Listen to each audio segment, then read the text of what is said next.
The first thing we will have is a roll call to see who is here, who is on the screen, or who's not here. Here. Dr. Armstrong. Here. Keith Beer.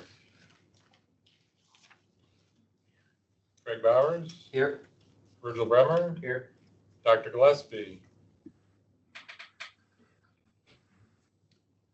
I think she's online, but we cannot hear you. Dr. Hall. Right, I'm here.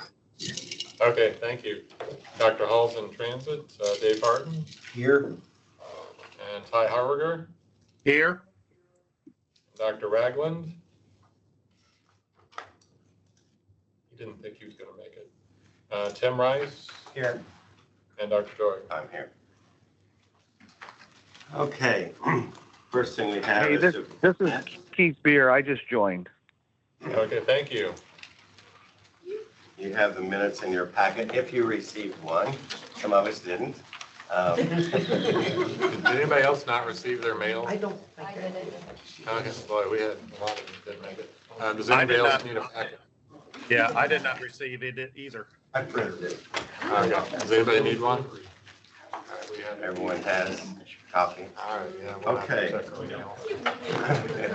mail. We're having mail problems, of course, everywhere, and we can complain about that all day. We could sit here and talk about that, but let's go with approval of the minutes, which you have.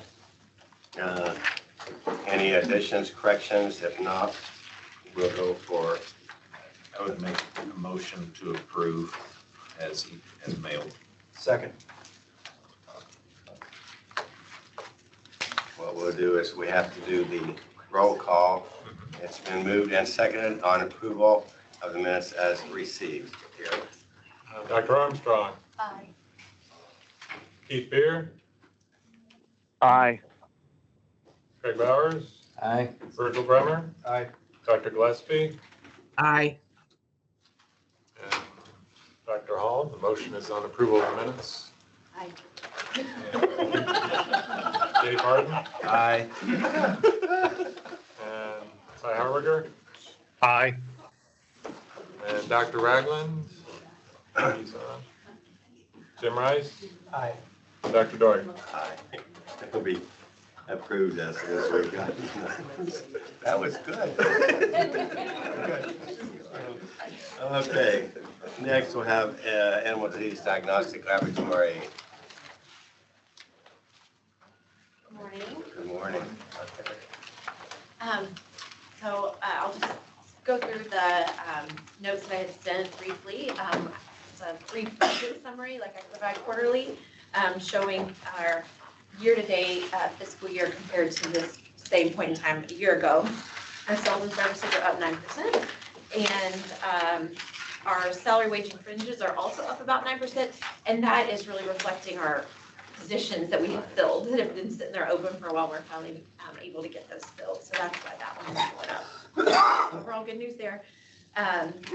Couple of highlights from the lab. We have our audit coming up. So AABLD, that's the American Association of Veterinary Laboratory Diagnosticians, which is why we use acronyms.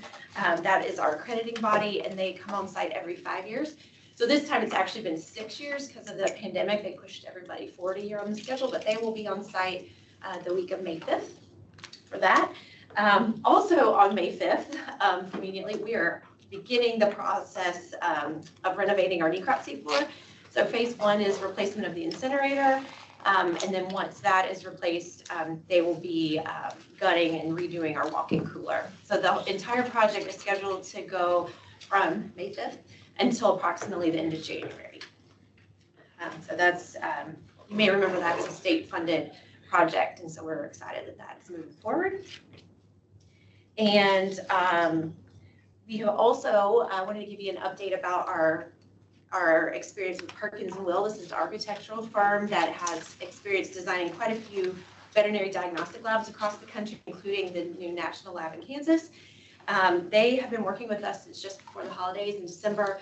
It's been a really interesting experience going through every little detail of every lab section with them, thinking about testing capacity, future staffing needs, new test programs we want to be able to offer, and what that would look like in both a new facility and a renovated facility if we were to stay put, so that we can figure out what our plan is moving forward, right? And that came directly from a conversation in this room a few years ago, is that we needed to have a solid plan. So this is our step to get there. Perkins and Will's report is due the end of this month. And then there's another company that our project manager at Purdue has enlisted to work on the fine details of pricing. So by midsummer, we expect to be able to have some tangible plans in front of us and to work with our stakeholders to figure out which direction we want to go. So that's, again, an exciting update on some progress there.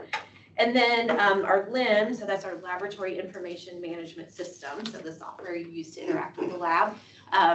As many of you are probably aware, our current system is homemade. It works pretty good in a lot of ways, but there's also a lot of deficiencies that have been addressed over the years or have been noted over the years. And so we've been through the request for proposals process. Many of you participated in demos last year. So we can finally say a selection has been made and we're going to be moving forward with the Claims Ag Lab program. And as soon as our audit's over, the next week, we are meeting with them for our kickoff meeting to figure out what the details of the implementation is going to look like. So I imagine over the summer, we're really going to get started on that process with them. And I anticipate it won't roll out till January to our clients. But it's going to be a real big game changer as far as probably what's the most obvious thing our clients will notice is the online interface where they can digitally submit their samples. You know, all their test data, patient data can go in the system ahead of time and then just have a barcode associated with your sample coming into the lab. It will make the process a lot smoother and more user-friendly. So we're really excited about that. Dr. You're probably going to figure this out in your kickoff meeting, but what is your vision of how you're going to communicate that with veterinarians and the practices that are doing the submissions right now so they understand that the latest and greatest is coming and going to be making their lives easier? Yeah, that's a great question. For sure, we want to make sure we are messaging clearly about that the improvement is coming. And then for actually making that transition, we actually, one of the positions we filled is going to be very much focused on this LIMS transition, both internally at the individual lab section level, but also in communications to our clients. So we're going to make sure that's handled well. And I think, thanks for bringing that up. I think that's an important piece of all of this is good communication. Yeah. A benefit of this software is that it's a sister software to the Ag Enterprise database that we're rolling out here at the Board of Animal Health. And so it'll be a similar vendor. We'll also have similar new and improved information sharing so that lab data can transmit between the two systems smoothly. Premise ID transmits, that kind of stuff, so that we can get those results here as well. So we're encouraged by the selection. Right. So any questions about those updates? I had a question on the May audit. Will also include the SciPac Kiki lab. Oh, yes. So we have, the team has a lead auditor, 2 additional auditors, and then an observer, I guess. So I will be going down to the Kiki lab on Tuesday of that week with the lead auditor and one of the other auditors. And then the other auditor and observer will stay back to do paperwork gathering with our quality manager. So yeah, we have a whole day going down there. I mean, it's always been a struggle for them to be able to Yeah. pass. Yeah. Oh. Right. It's usually related to facilities, right? Procedure-wise, we're in really good shape, I think, with quality, but yeah. So we're going. We're going to have a whole day down there. So I always just give you a little update on our open positions. So our client services veterinarian, this one has been really challenging to fill. We're still interviewing candidates now, but we're still working on that one. Our faculty pathologist position is drawn to a close, I think. We're really close to having that person identified. The poultry diagnostician, we had an interview recently, so that process is still ongoing. And then we have 2 technical positions. One's actually a supervisor of parasitology. This is due to retirement and then just a change of life plans for those people that are moving on. So direct all your network to the Purdue job boards. You just type in ADDL. I make sure I work with them now. So if you go to Purdue job boards, you type ADDL, you can find our list. Always make sure they show up there. So, oh, and there's actually one more since I submitted this. We have one technician position open in the molecular lab. And then we created a new position to help out with our accessioning team. Because that's the group that every single thing that comes into the lab goes through this group of people. And so they feel the brunt of surges in testing and that sort of thing. So what we've done is identified a new position that is going to be only focused on the customer interface, so phone, emails, and not pulled to the back to open boxes and data entry. So we're going to try that out and see if that provides some relief to our other staff and keeps things moving smoothly. So those are all on the job boards. JDDL. In relation to that, back to the budget summary. On the salary, wage, and fringe, you set up 9%, and that a lot of that is due to filling positions. Right. Can you tell roughly how much that is due to that instead of just other? I cannot give you a number right now. Right, we did a merit increase last July 1, so that would be factored into this partially. No, I cannot give you better math right now. That's fine. But, yeah. Okay. And then I guess I should tell you this too. Dr. Wilkes, Becky Wilkes, who we all know and love, has taken a position as the director of Kentucky's diagnostic lab. So we're very excited for her, but sad for us.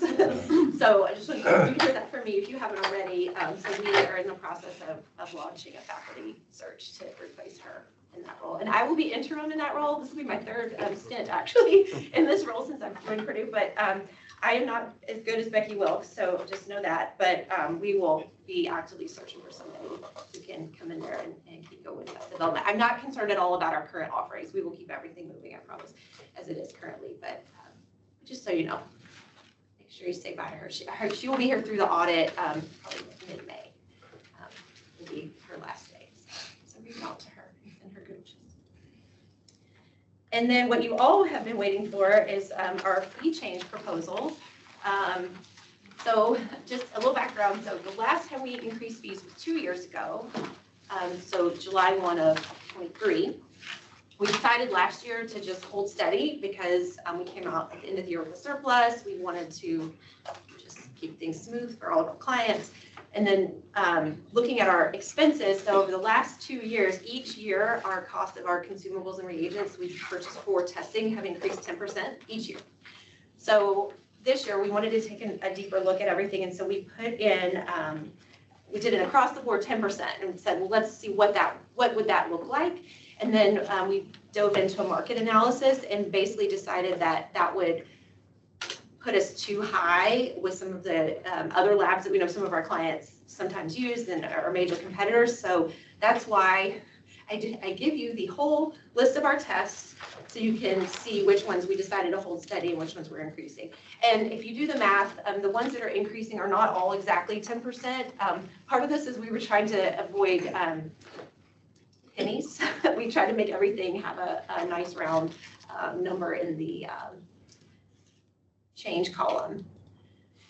So this is where we landed, again, based on some cost analysis, some market analysis. As I've mentioned before, we can't always cover our costs on every test, but we make up for it in other areas. So we recognize it's a bigger picture than just test by test. Because if we did that, nobody would use us because it would be too expensive.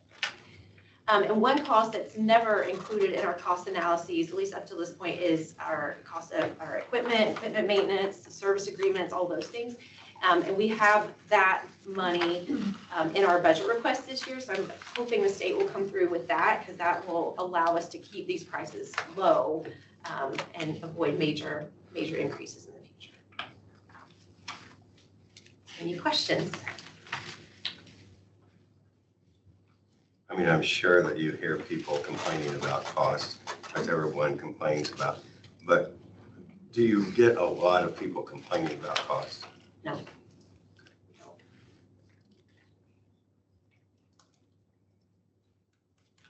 You all have this from her and in here. And this would, she'd like to have this done today because July is when she wants to make the increase. So any questions? If not, and specific tests, are in there. There's a lot of them.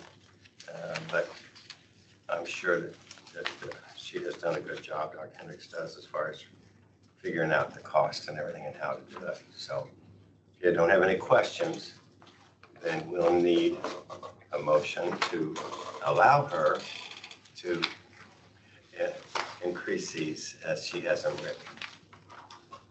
I move to approve the price changes as listed. Second? Second. Moving second. We'll do a roll call on this. Yes, Dr. Armstrong. Aye. Keith Beer, Aye. Greg Bowers, Aye. Virgil Bremer, Aye. Dr. Gillespie, Aye. Dr. Hall, Aye. Dave Harden, Aye. Ty Harberger, Aye. Tim Rice. Aye. Dr. Doig. Aye. Motion approved. Thank you, Dr. Okay, thank you all. For those of you that might be new, sitting over here, with us having people remote, we have to do everything as a voice, yes, no, whatever. So there's requirements from the state. You have to attend so many meetings. We have to have so many here to have a meeting, et cetera, et cetera, et cetera. So that's why we have to take the time to do the roll calls on everything we do. Just an explanation. Okay, Denise. Yes. First thing, we are going to back up just a tad, do recognition of Oh, years of service. I am so sorry. I made that mistake. It works out this way. It worked. It'll be fun. I gotta remember the right way to share so that it can actually work. Let's see. There it is. Okay. Let's see, start down the list. First one, long-term service. Go ahead. Yep, so we have, starting in our meat and poultry division, we have Greg Miller with 30 years of service. Obviously, some of these folks didn't want their picture taken, so we don't have all of them, and even less likely to be here. So Vicki Lamb with 25 years of service, who I believe it has announced that she is retiring. Yes. So she'll be retiring here in the near future. Yep. Howard Oakes with 10 years of service. And Jeffrey Riddle with 10 years of service with meat and poultry. Animal health and dairy inspection, Matt Seedling with 10 years. He's does both. He's actually both a dairy inspector and a field animal health specialist, one of our hybrid positions. And then Dr. Debbie Boyd with 5 years of service here at Board of Animal Health. Oh, I'm going to call the last one out. And then last but certainly not least, we have Gary Haynes with 30 years of service with the BOAH. No picture. No picture. Yeah. He tried to avoid it earlier as well, so. Gary, thank you. And thanks to all the people. And you can see how many years most of these people have been here. So that's an attribute to this whole process and everyone here, that they stay, they're happy. So we like to keep happy people, but Gary in particular, you, 30 years. Doesn't seem like it's been that long. Doesn't. But, It sounds like a big number, but it seems like a short time. Okay, and I'm sorry I forgot to do that first. No, it's okay. We're recovered. Okay. All right. Now, on to my report.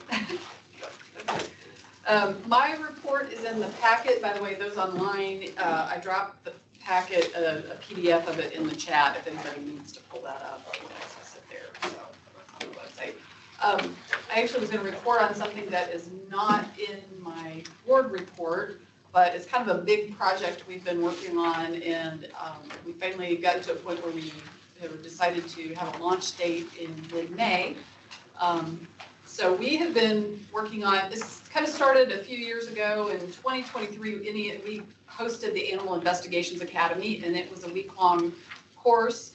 It was when Hannah Fisher was here at the time, and we saw a need for providing training. As you know, all of the compliance reports that our staff does here that we'll see later in the meeting. We do a lot of calls and a lot of assistance to local authorities on how to handle dog bites, quarantines, neglect and abuse cases, all of that. And unfortunately, animal control is not standard across the state, nor is it mandated. It varies widely from one jurisdiction to the next, what they provide, which agency provides it, if they do provide it, what level of service, and also the knowledge and training on those folks, those officers and others who have to enforce it. And so anyway, identified that need, so offered a week-long in-person class, went through that class, found out there's some tweaks and that type of thing, and it was very, there was a lot of interest in it and wanted to bring it back. So we decided to shift it with the going forward and make it an online resource and an online platform.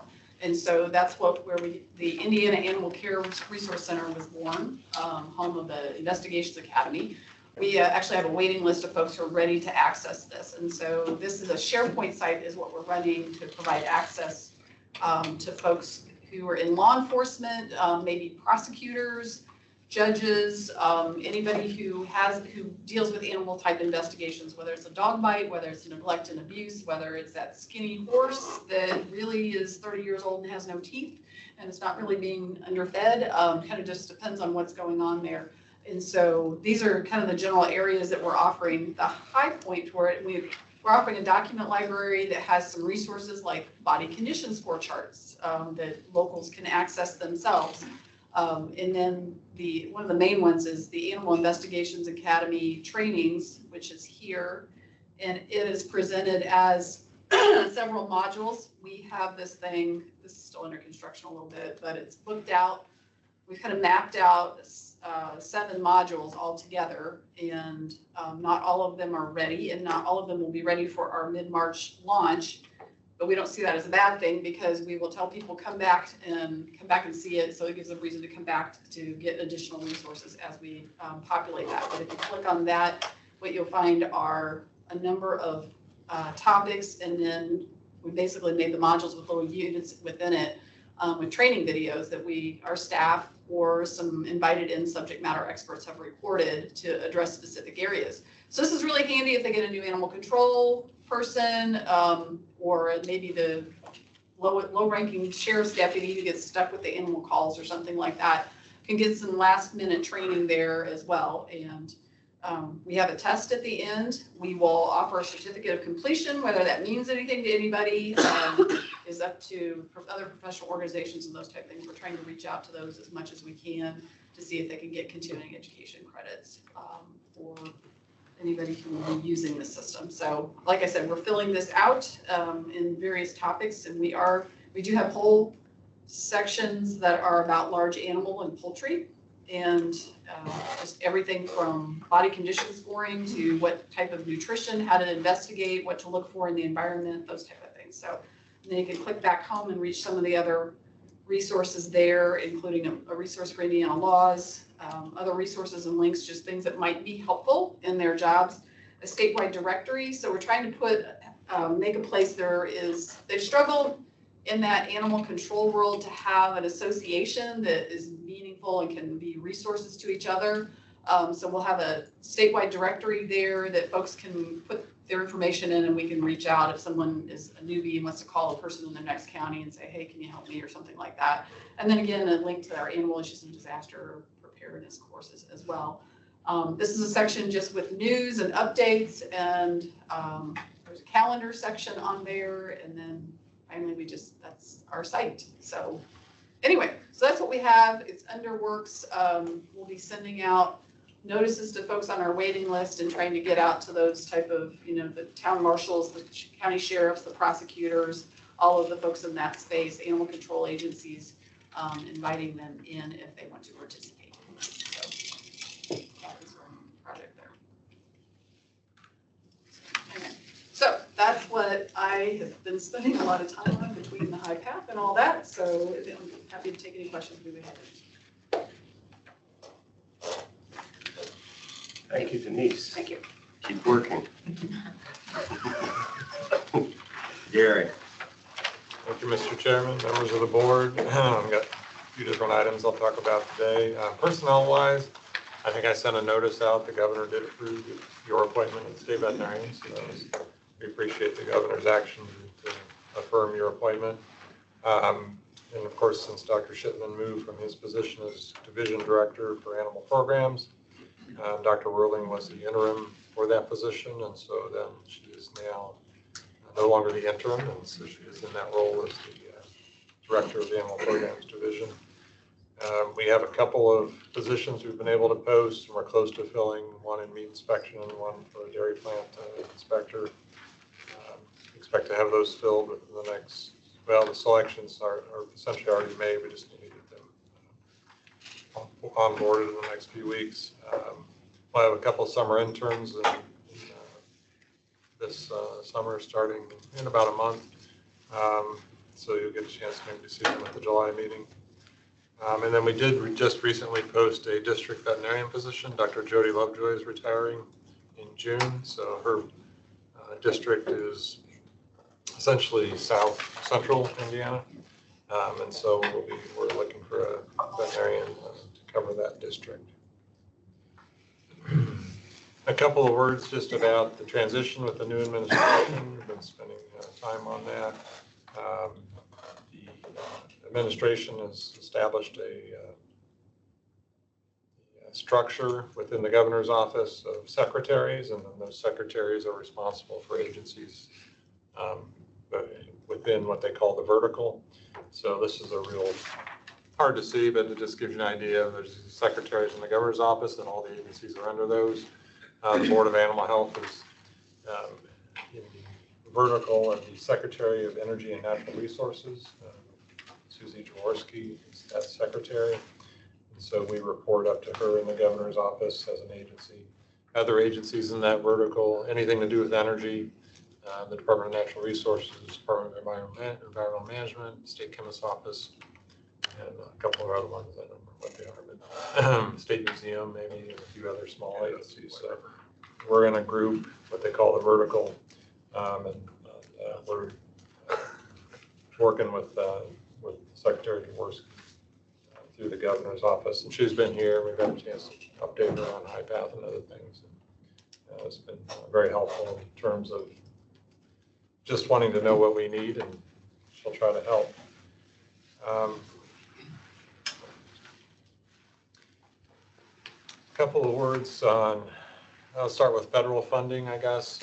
Obviously, there's been a lot of angst about that in the last couple of months. I guess I'll tell you where I think we are at this point, realizing, of course, that could change next week. But, you know, in terms of the cooperative agreements that the Board of Animal Health has, I think maybe initially the high path AI response funding was slowed slightly, but that didn't last long at all. And so that's been moving forward as normal. You know, we have a request for two high path AI related cooperative agreements. One is for the expenses associated with the response, which you'll hear a lot more about later in the meeting. And the other one is for expenses related to the surveillance in dairy cattle. And so those are moving ahead. The dairy cattle one is essentially completed. The response one is in process, and I don't have any reason to think that it won't be completed at this point. We have other cooperative agreements that are what you might call regular or normal ones that we have each year. We didn't know what to expect with those. One's for animal disease traceability. The other one we called an umbrella agreement, but that's because it has a number of different things under it, including the scrapie program, animal disease surveillance. There's a little bit of swine in there, and other items are available. We don't necessarily take advantage of all of them. But so both the animal disease traceability and umbrella agreements are moving ahead. We just got a copy of a letter that the acting undersecretary sent to the National Association of State Animal Health Officials in response to an inquiry.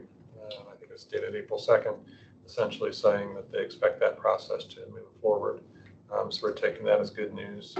Those aren't done yet because they begin April 1st, but they're not done yet because things were delayed, but we think it's going to go forward and likely to be approved.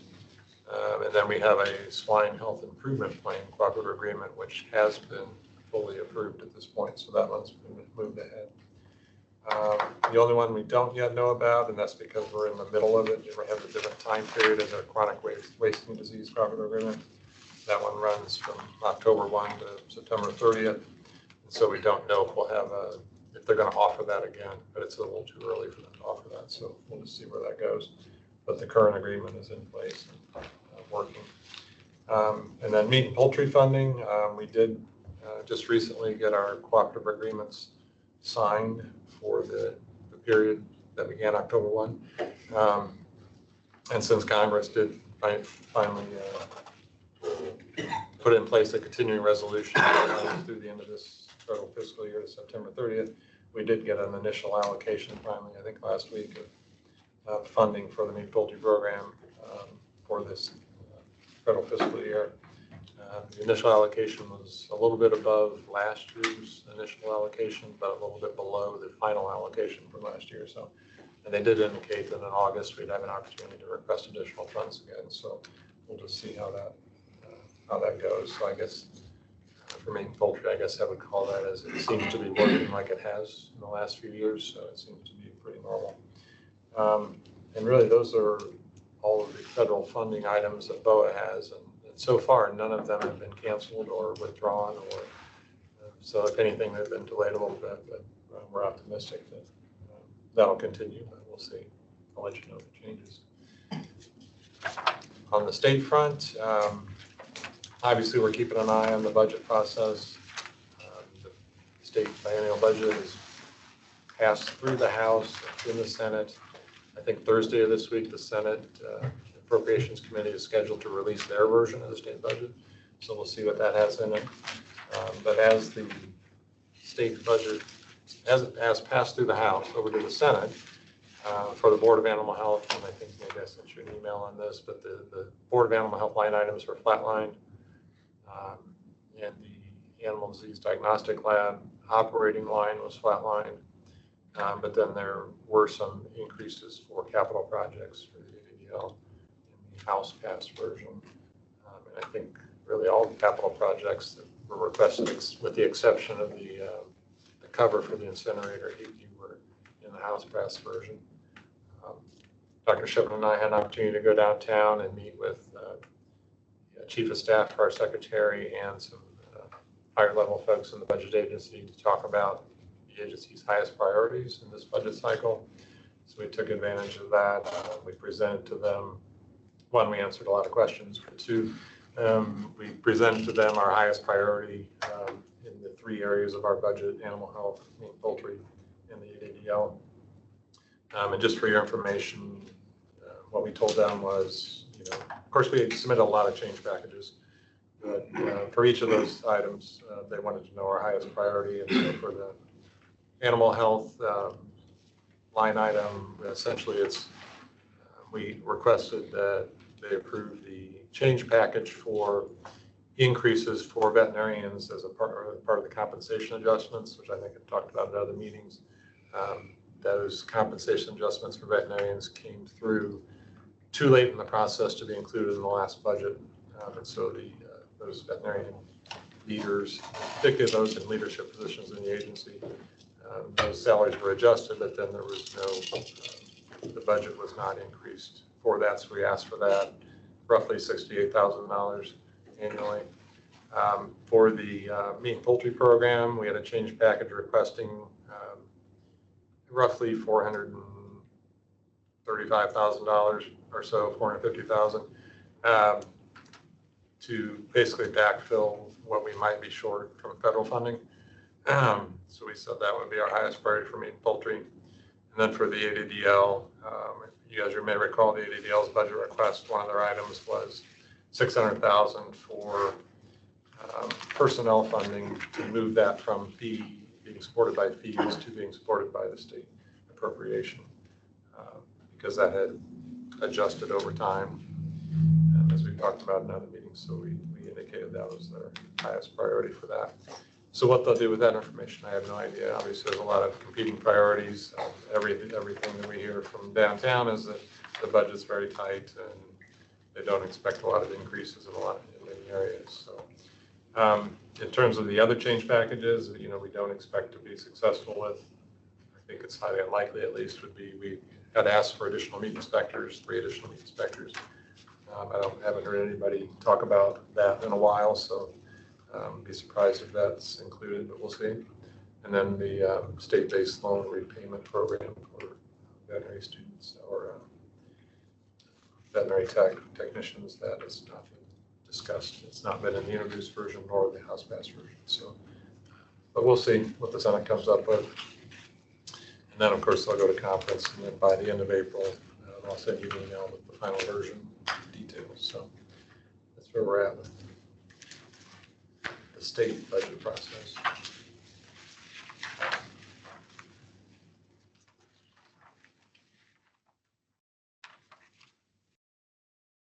Subject to your question.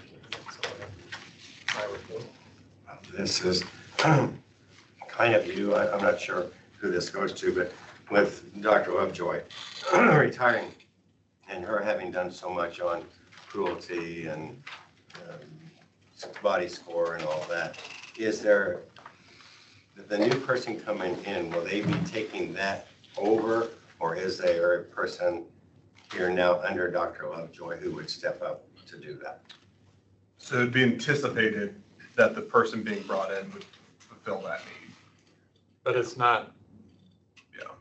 It's not a definite. In other words, we try to match the duties with the person, Right. and vice versa. And so they may end up doing that as a specialty, but it's not required necessarily. Our view is that any veterinarian any of our district veterinarians are qualified by by virtue of their degree and their experience to do a neglect investigation or an evaluation of animals. And so she has some specialty in that area to be kind of a lead in that area.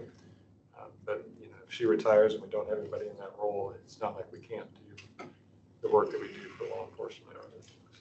And I will say, to Dr. Lovejoy's credit, her and a few of our field veterinarians over the past 2 years have been working in a small group to actually update a lot of our policies around that topic. Updating, we're calling them addendums, right? So that we have standardized language that we can use in each case so that prosecutors can anticipate what BOAH is going to say on some of the standard topics. And so they've been working for 2 years on creating those areas so that we can kind of continue to maintain that and leverage her expertise. I wasn't aware that group, I wasn't aware of that, so that'll continue on smoothly. Yeah.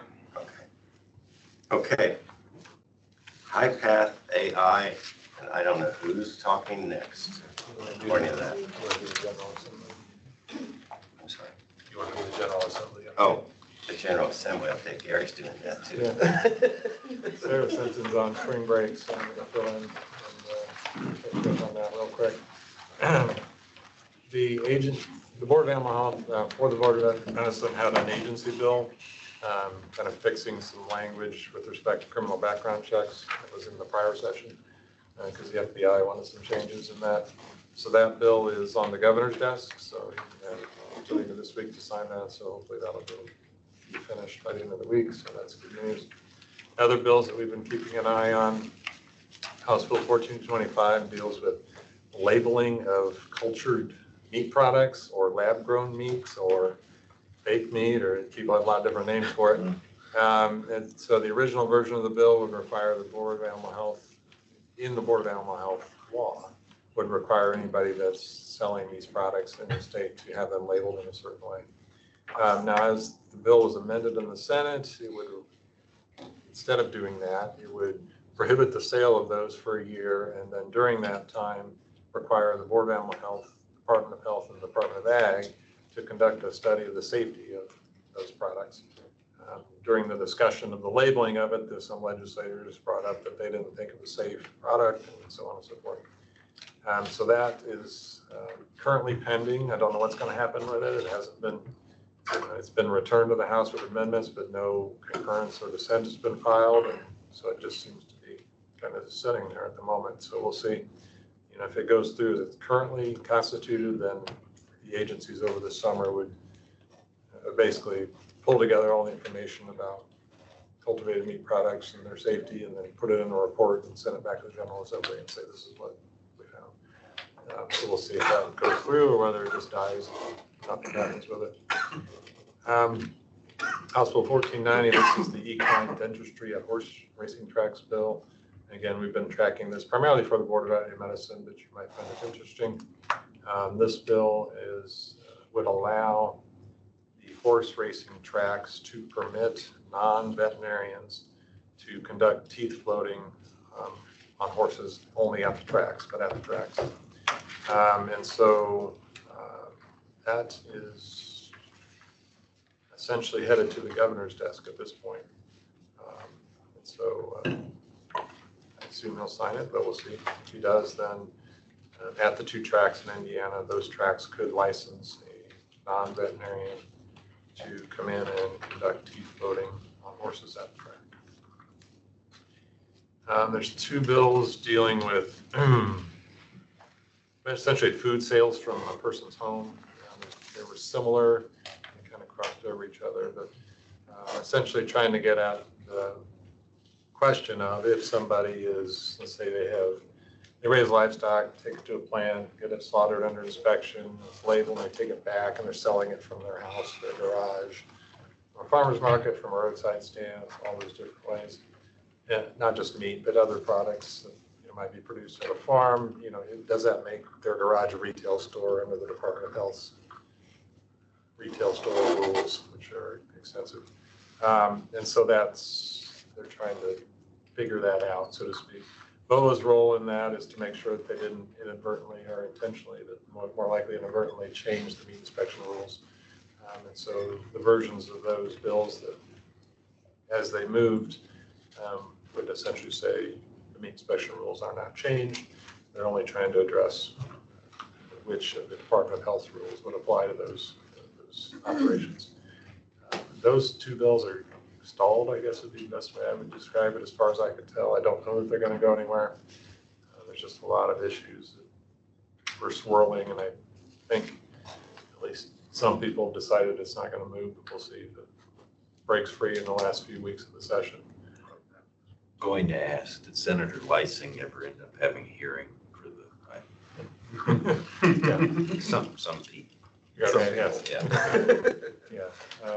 There was another attempt at an amendment we saw through the Department of Health, but that never showed up in any of the filings downtown, so I don't know exactly where it's at. I haven't heard anything in a week and a half or more on it. So, other items.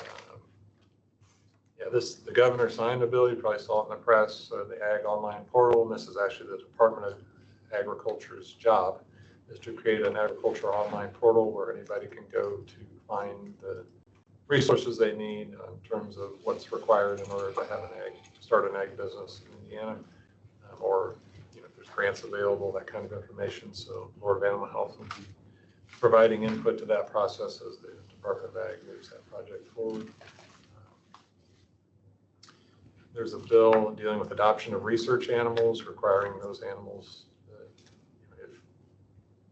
to be adopted rather than euthanized unless there's a medical reason to not do that.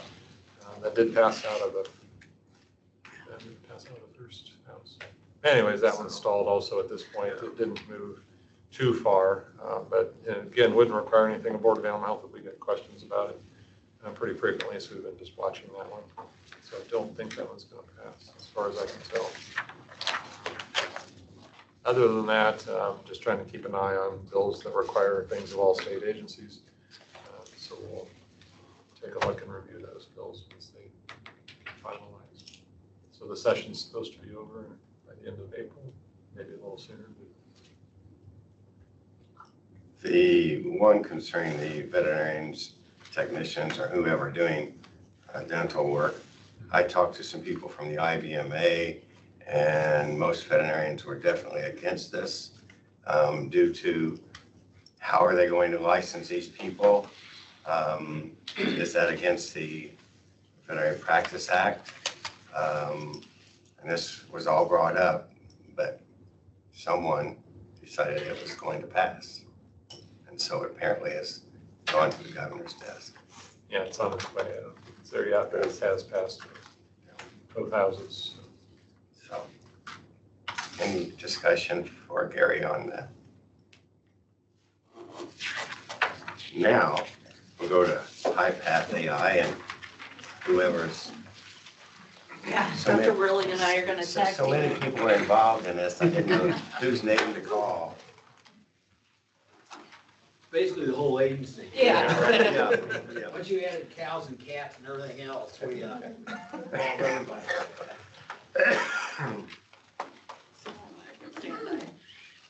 Tripped over my own foot this morning. My dog has a stuffed skunk, and I used to have a tuxedo cat, and I thought I was about ready to trip over my cat. So, yeah, that was embarrassing, and I just shared it all with you. I figured it'd be a good story to share. So, all right, I need to share this, don't I? For those of you online.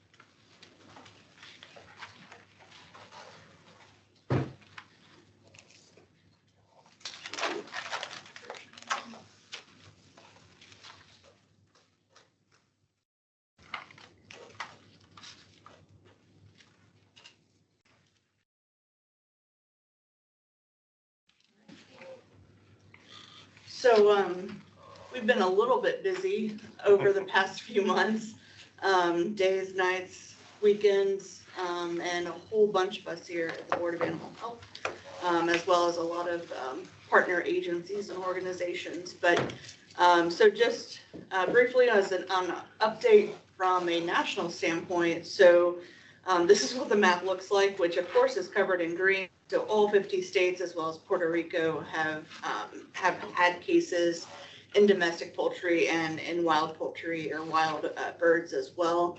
So, and this is since the beginning of February 2022. So that's the outbreak that we're talking about. It's still the largest in US history, this ongoing outbreak. And of course, our current experience in Indiana has far exceeded the largest animal health emergency and outbreak in the state. So nationwide, there's 1,676 cases, with the first one, of course, being February 8th of 2022, which was here in Indiana, of course. And then the last case that at least was confirmed and is on USDA's website is the 4th of April. Let's see. The total birds affected, so either through depopulation or from the birds succumbing to the virus itself, is now at 168.3 million. So, yes, sir. Dr. Cooper, the colors, Yes, do sorry. they denote number of cases or number of birds affected? Right, so good question, and thank you for bringing that to my attention because the next few slides are going to be a little bit different. So in this case, the darker color is refers to the number of flocks affected in those states. So Minnesota and South Dakota have more flocks. However, there are some states that may have more birds, if that makes sense, that were affected.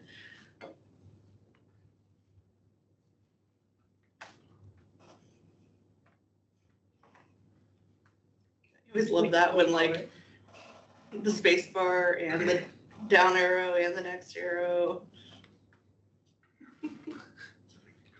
Anybody? No, it's. No, it's stuck.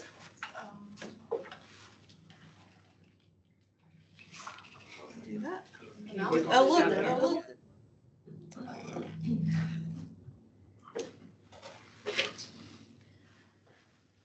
Okay. So here's what that looks like graphically too over the years. So each, left to right, this is a calendar year. So on the x-axis, January is on the left and December all the way to the right. And then the different colors denote the different years. So in 2022, that's the blue. So of course, started out with 0 that January since our first case was in February of 22. Some of you may remember there was a huge peak in April nationwide, which was a disaster. It went down over the summer and then back up with fall migration in October. 2023, then the following year, we were pleased to have a fairly quiet spring, but then we saw a big peak in November, and that continued into December. 2024 was kind of similar to 2023, so less and a more quiet spring and summer, and then a very large peak then began. It really creeped up in November. High in December, and then now in the yellow is where we start 2025. And you'll see that if you look then at the 133 in January, how much more significant that is from previous years. And we were certainly and still are a significant portion of that.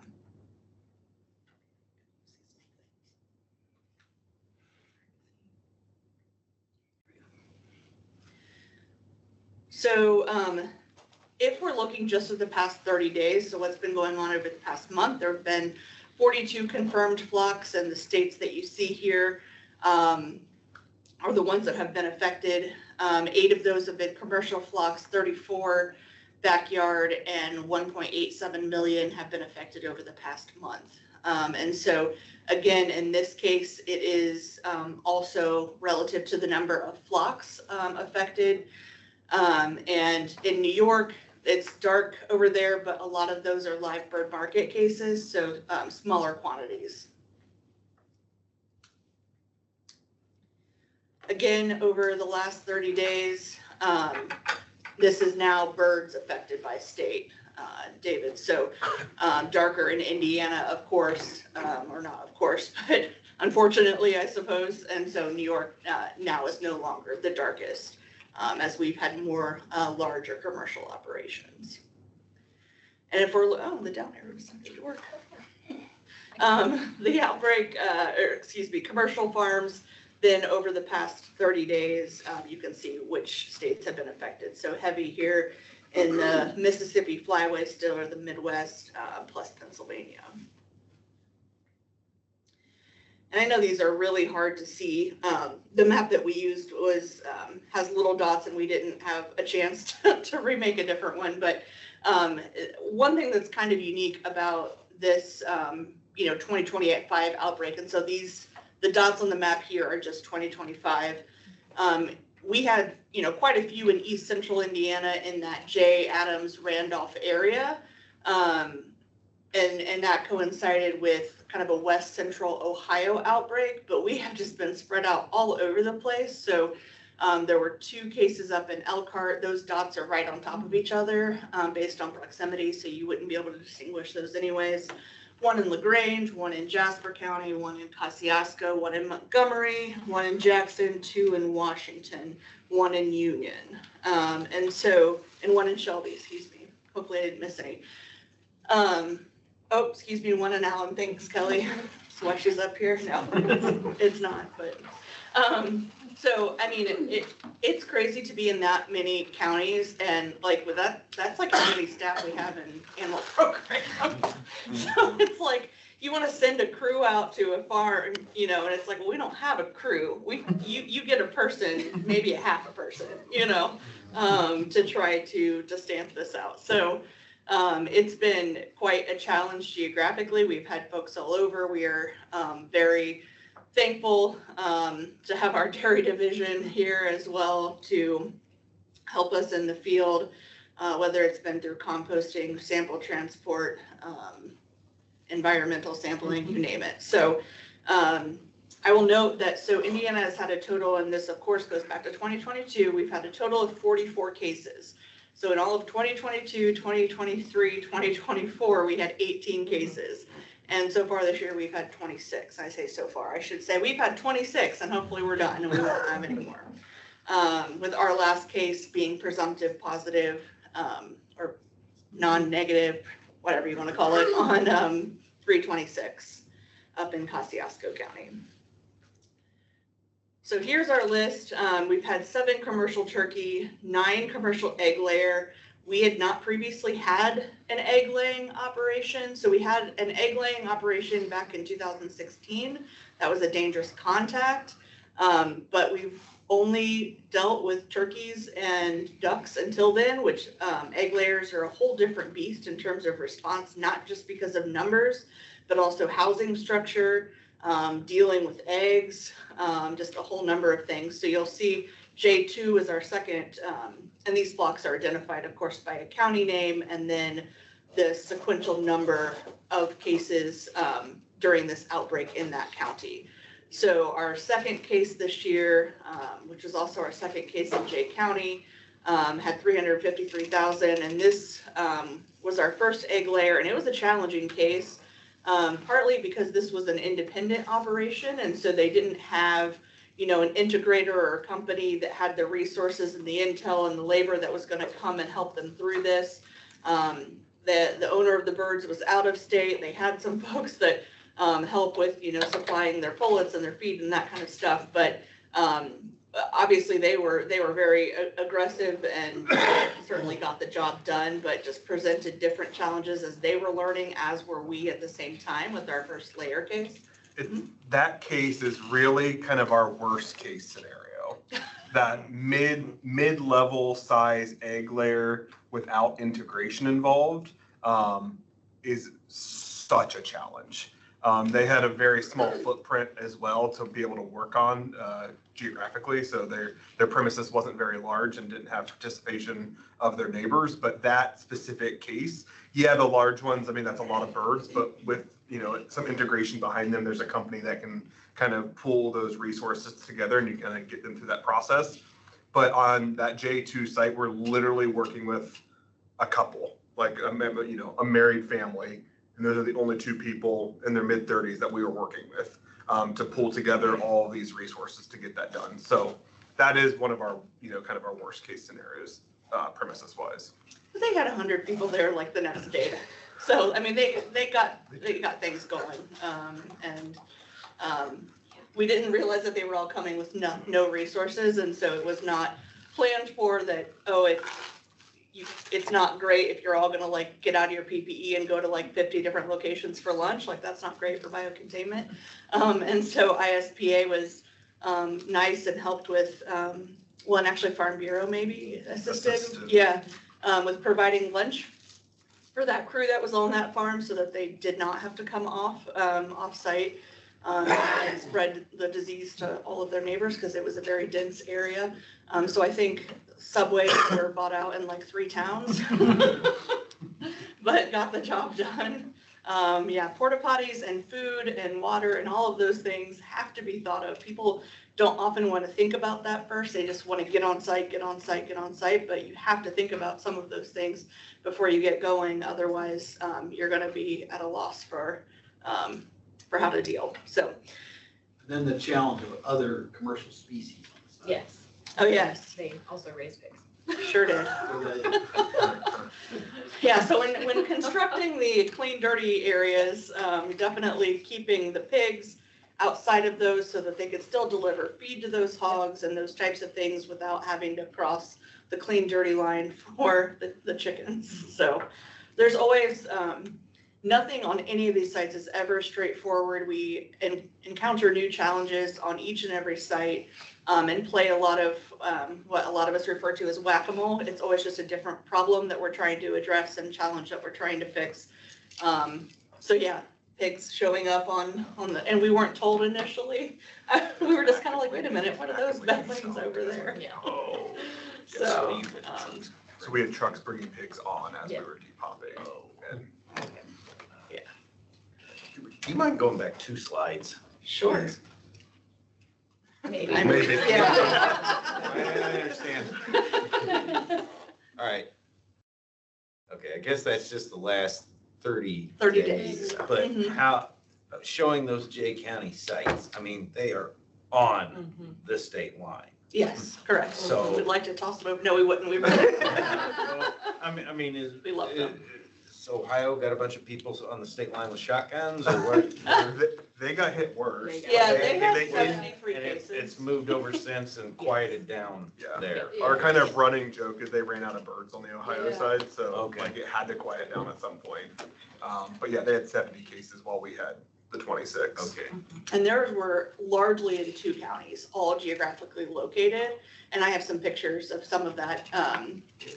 But I mean, they had a couple of one-offs in some other counties, but it was largely Mercer and Dart County. Okay. And it was dense. So, yeah. So yeah, we had just a different experience over here. Sure. So you can see some of the larger, sorry, let me see if I can minimize this. Some of the larger numbers. So our Jackson 01 case, of course, was 2.6 million birds, and we had several others. J4, 5, and 6 are located kind of all together, but they are separate operations with separate processing plants, all around 1 million to 1.4 million. And then another one down towards the bottom there, J11 was another big one, 1.3 million. But in between that, plenty of others to keep us busy. So our total birds affected then in 2025 was 8.33 million. So pretty significant. Dr. Bowen at the lab was preparing some materials the other day, and apparently the number of layers that we have lost took out over 2% of the nation's inventory. So pretty significant. I mean, 2% seems like a low number, but that's a big deal, especially in such a short time period. So in terms of the genomic analysis of all this, because of course we like to look at kind of what, yeah, are you recognizing Kyle put together these beautiful turkeys and barns, and I stole them from one of his PowerPoints. We always like to look at, what strains and subtypes and genotypes are we dealing with, and how was it introduced? How do we think that it's spreading? And so at this point, we have genomic analysis on 21 of our 26 cases. We have found that 7 are considered point source introductions. So those are the first 3 barns in Dr. Shipman's diagram there, where the geese are probably pooping on or around those barns, or being providing environmental exposure in some way or another to the turkeys in this case. And then we have 14 that are considered common source or lateral transmission. And so that's kind of the last 2 barns whereby it's not a new introduction from wild birds, but rather it's spreading, farm to farm more likely. Now, sometimes it's always kind of a misnomer when people hear lateral transmission, because they assume, okay, well, that's people carrying it from one premises to another, whether that's through themselves or equipment, vehicles, those types of things. And that's not necessarily the case. That also includes that would include things like airborne transmission, which we think is certainly, in our minds, very significant. I think the research still continues to develop in that area, but does support some degree of aerosol transmission. I think the distance at this point and how far it can travel is in question. There are some pretty significant, I don't know if we want to call them coincidences, anecdotal estimates of how some of these farms got infected, because it's like, well, this farm over here was infected, and man, the wind was really bad on this day. So 5 to 7 days later, if this one other one gets hit, and then what do you know, the lab calls and it's positive, and you're like, oh, the wind was really bad. And headed, we look at wind directions as well to see kind of where things are headed. But so the table at the bottom, and I'm not expected to be able to read that, but those are the things that we look at. So those, we call them SNP tables. Maybe the world calls them SNP tables. I don't know. Okay, Kyle's nodding yes. So SNP or SNP is single nucleotide polymorphism. So basically genetic materials made up of nucleotides. And so if you're looking at the sequence of all those nucleotides, if you look for one or more to kind of switch, you can help determine what are the most related strains that we're seeing. And so, for instance, there are, in the genomic analysis that NBSL provides for us, it will say that there's potential common source or lateral transmission between our Jackson 01 case and our Jasper 01 case. And if you think about where Jackson County and Jasper County are, and the fact that one was a very large commercial and one was a small backyard block, and they have no relationship or friendship or anything like that, you're kind of like, all right, how is this common source lateral transmission? But that's literally probably because it's the same group of sandhill cranes that were flying through the air, and I'll show you in a minute 2 of the significant stopover points for migrating sandhill cranes in Indiana, and they are near those 2 sites. So, so just because we have 14 that are lateral again, or common source lateral transmission, that's just kind of, you always have to take the genomics in consideration with what, you know, the epidemiology and the environment and those types of things. Sprinkled throughout that SNP table, because I know because I can see it, but there is actual sandhill cranes sampled within those commercial sites. So there's Kentucky and Tennessee sandhill cranes that succumb to the virus. They're sampled, and their genetics are that related to so many of our cases there on that one table that's just being shown. Yeah, the SACR here is short for sandhill crane. So here's our friends, sandhills. These guys, I mean, have you ever been up close to them? They stand 3 to 4 feet tall, and their wingspan is like 6 feet. So they are beasts. And of course, you know, Bruce Lamb, one of our district field veterinarians, was up helping with depopulation of one of the Elkhart or LaGrange cases. And he looks across the field, and there's just a field full of these boogers, and he's like, and they're in the middle of depop, and he's like, they're just sitting there mocking us. You know, they're making all this noise, like they're just mocking us right now. But again, 2 of the key Indiana stopovers are Jasper Pulaski Fish and Wildlife Area in Metairyville, and then, is that how you pronounce that? Madairyville. Yikes, sorry. I've seen it on the sign as you go from like Purdue to Valpo on 421. And then Freeman Field in Seymour. And we've been hearing about the losses of sandhill cranes in Seymour for quite some time, that they were neurologic. DNR had been called. We had seen that they were positive, and it was just terribly unfortunate that one of the facilities in that area then became positive. And so I wanted to allude that sometimes we talk about wild waterfowl or wild birds carrying and not showing clinical signs. But in this case, many of the wild sandhill cranes and other birds are succumbing to the disease as well. Neurologic signs is a big one. We get a lot of calls. DNR probably gets 10 times as many as we do about wildlife that is either dead or dying. And so this picture is actually from Greene County near Linton, which is where Goose Pond Fish and Wildlife Area is. I just thought it was a neat picture, despite it being of something dead. All right, I'm going to pass a bit over to Dr. Whirling. Of course, we've had a lot of opportunities as we address all these challenges to develop new internal SOPs, protocols, policies, either ourselves and or implementing what has come down pike from USDA. So, thank you.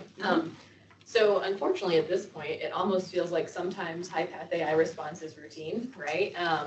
Dr. Cooper has already mentioned, though, like every single site and case does have to have a different lens and treat it individually. So, so we thought it was interesting to kind of just pull out for you guys some of the either changes that we've made related to how we implement our response policy and activities, or things that have been somewhat unique to this 2025 instance, right? So, and for different reasons, not necessarily at face value, but maybe just the amount that's been applied of a particular policy or response activity. So we'll just kind of go through those really quick.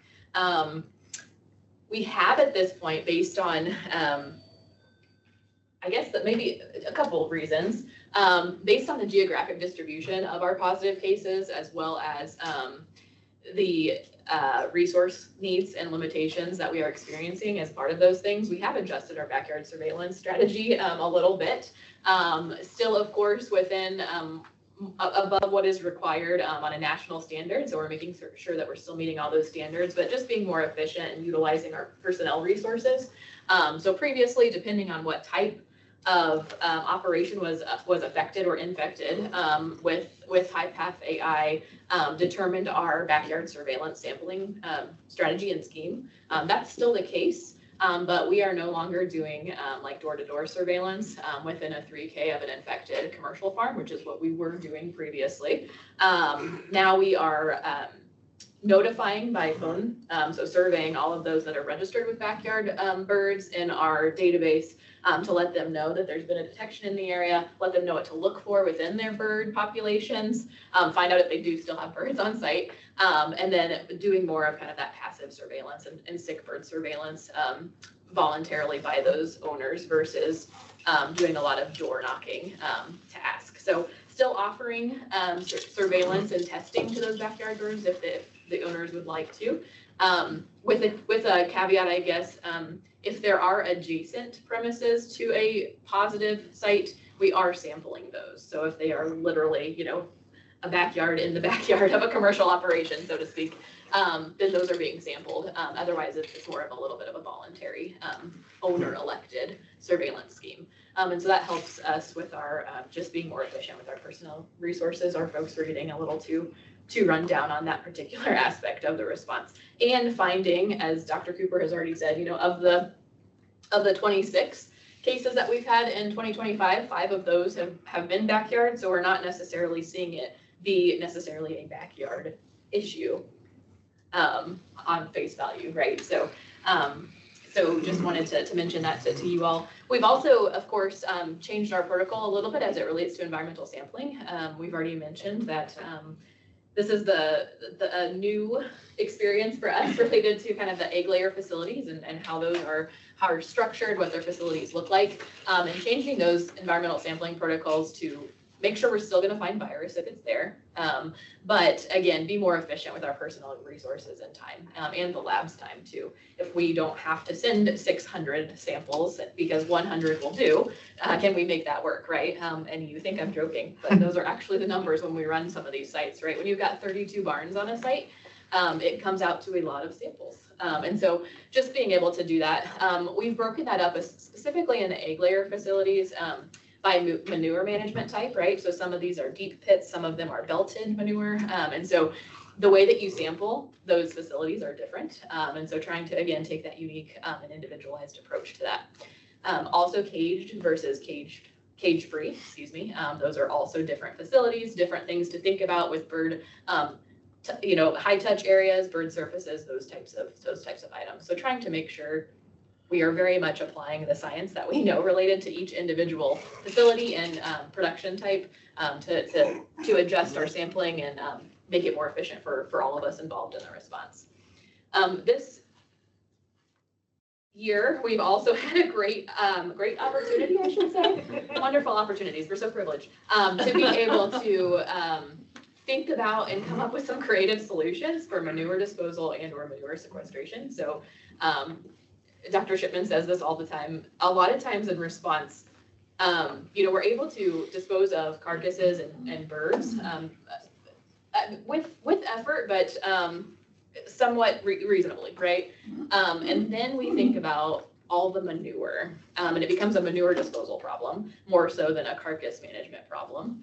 And so we've been able to work through some new policies related to this issue. We have actually employed and come up with a policy for treating egg layer manure to kind of acidify the surface of that to prevent high path from being moved if it were to be, you know, treated and then sequestered off site. We've also worked through a policy of manure sequestration on site for those facilities, depending on different levels of risk of whether we think the manure has a low risk of having high path AI to high. And then lastly, we've had the opportunity to put some policies together related to duck slurry, because of course it's a different type of manure as well, and have worked to actually make that more alkaline and change the pH to such a way that it inactivates virus within it. And so, and then allow kind of a fallow period, a wait time, I should say. It's not really fallowing, prior to letting that be released and then injected into the soil for land application. So, so we've had a lot of opportunities to talk about manure and how to dispose of it in a biosecure way that we're not gonna be, moving a virus around. But also allows these sites not to get, just tied up and having to wait for that manure to have its wait time, which could be 120 days if we did nothing. So additionally, we've talked about and kind of come up with some alternatives to egg disposal methods. So this is something also that USDA has come out with a policy for, and we have somewhat modified for Indiana, but to allow heat treatment of eggs so that not everything from a positive site essentially has to be disposed of. Any other detail? That's essentially. Well, by heat treatment, actually at a processing plant such that that product would move on. So either because it's going, so these eggs, whether they are, at least in Indiana, whether they're nest run or have been washed and sanitized at that facility, being able to go to an offline facility, so where birds are not present, to either be broken and pasteurized and or hard boiled or hard cooked. Hard cooked is a word or the term that one of our large plants in Indiana uses because they don't actually boil the eggs. It's steam injected, but ends up in a hard cooked egg product. So being able to move eggs that we feel like we're able to move in a biosecure fashion, which comes with, fogging on trailers and choosing, the trailer itself, or the trailer's cleaned and disinfected coming off, and then the route that truck takes to the processing plant is agreed upon by everyone, including other commercial neighbors, and then once it gets unloaded at the facility, it's the last to be processed that day. There's a lot of procedures and things that go with it, but with the price of eggs, it was very much worth it, not only to get those eggs to market, but also such that we don't have to dispose of as many eggs, right? So we don't have to incorporate it into compost or try to find some other outlet for it. So we all worked really hard to spare all the eggs that we could from several of these sites to get them to market, and I think had very good success in doing that. So excellent. Thank you for the additional. Yeah. Yep. And in the same vein, we're also working through a policy which we have not yet successfully implemented, but we're going to get there. Related to the resumption of egg processing. Processing that occurs, and specifically as it relates to like having an egg breaker facility on site, and being able to bring egg in to a previously infected site that has already gone through depop disposal, kind of initial virus elimination activities, but wants to get back into the process of processing or breaking eggs before restocking of birds on site. Hopefully that makes sense.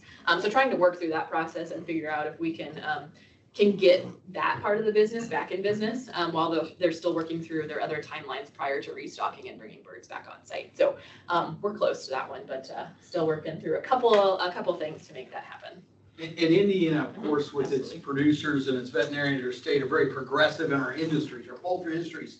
And of course, with this team over here, they started with a lot of the 2016 outbreak in high-path AI. And, Dr. Shipman, when he first started too, came up with the method for the heat elimination on a egg-laying site of how you heat the barn. Instead of just using a wet disinfection, you go to a heat treatment to destroy that.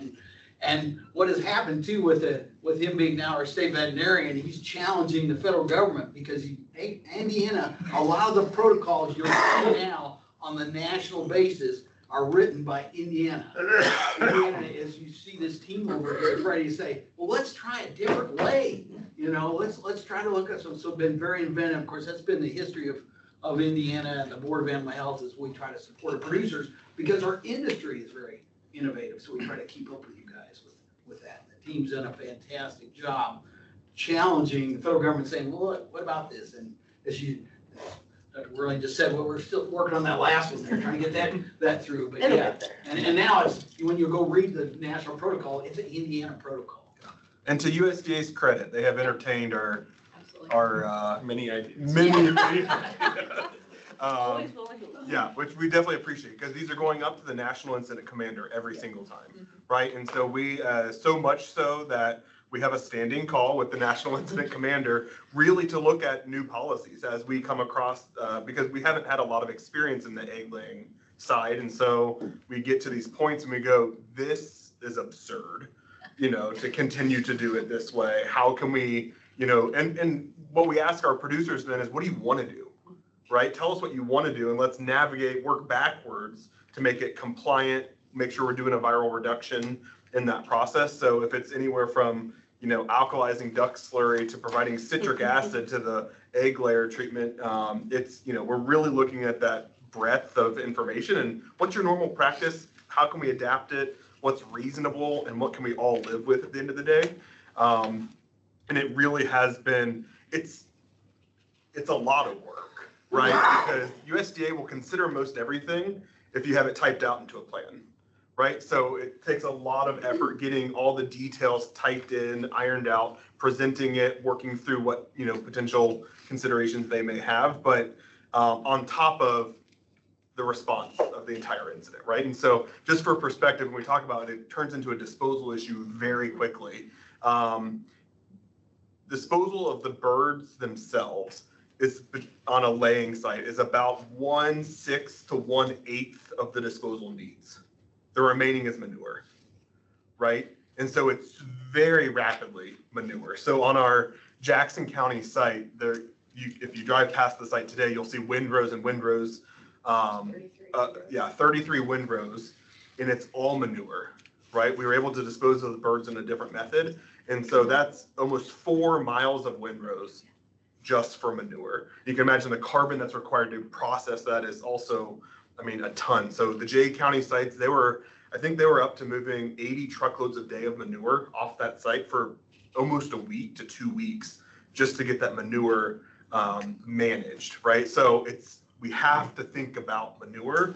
And therefore we've worked with companies to think about their manure while they're negative to potentially limit that impact if they were to become positive.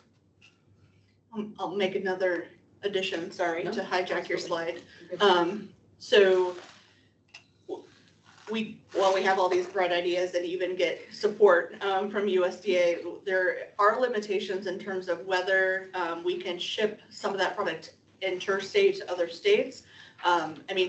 We generally can, but that's also a lot of work, is to talk to other states and explain to them exactly what shenanigans Indiana is up to and whether or not they should feel comfortable with bringing that product into their state.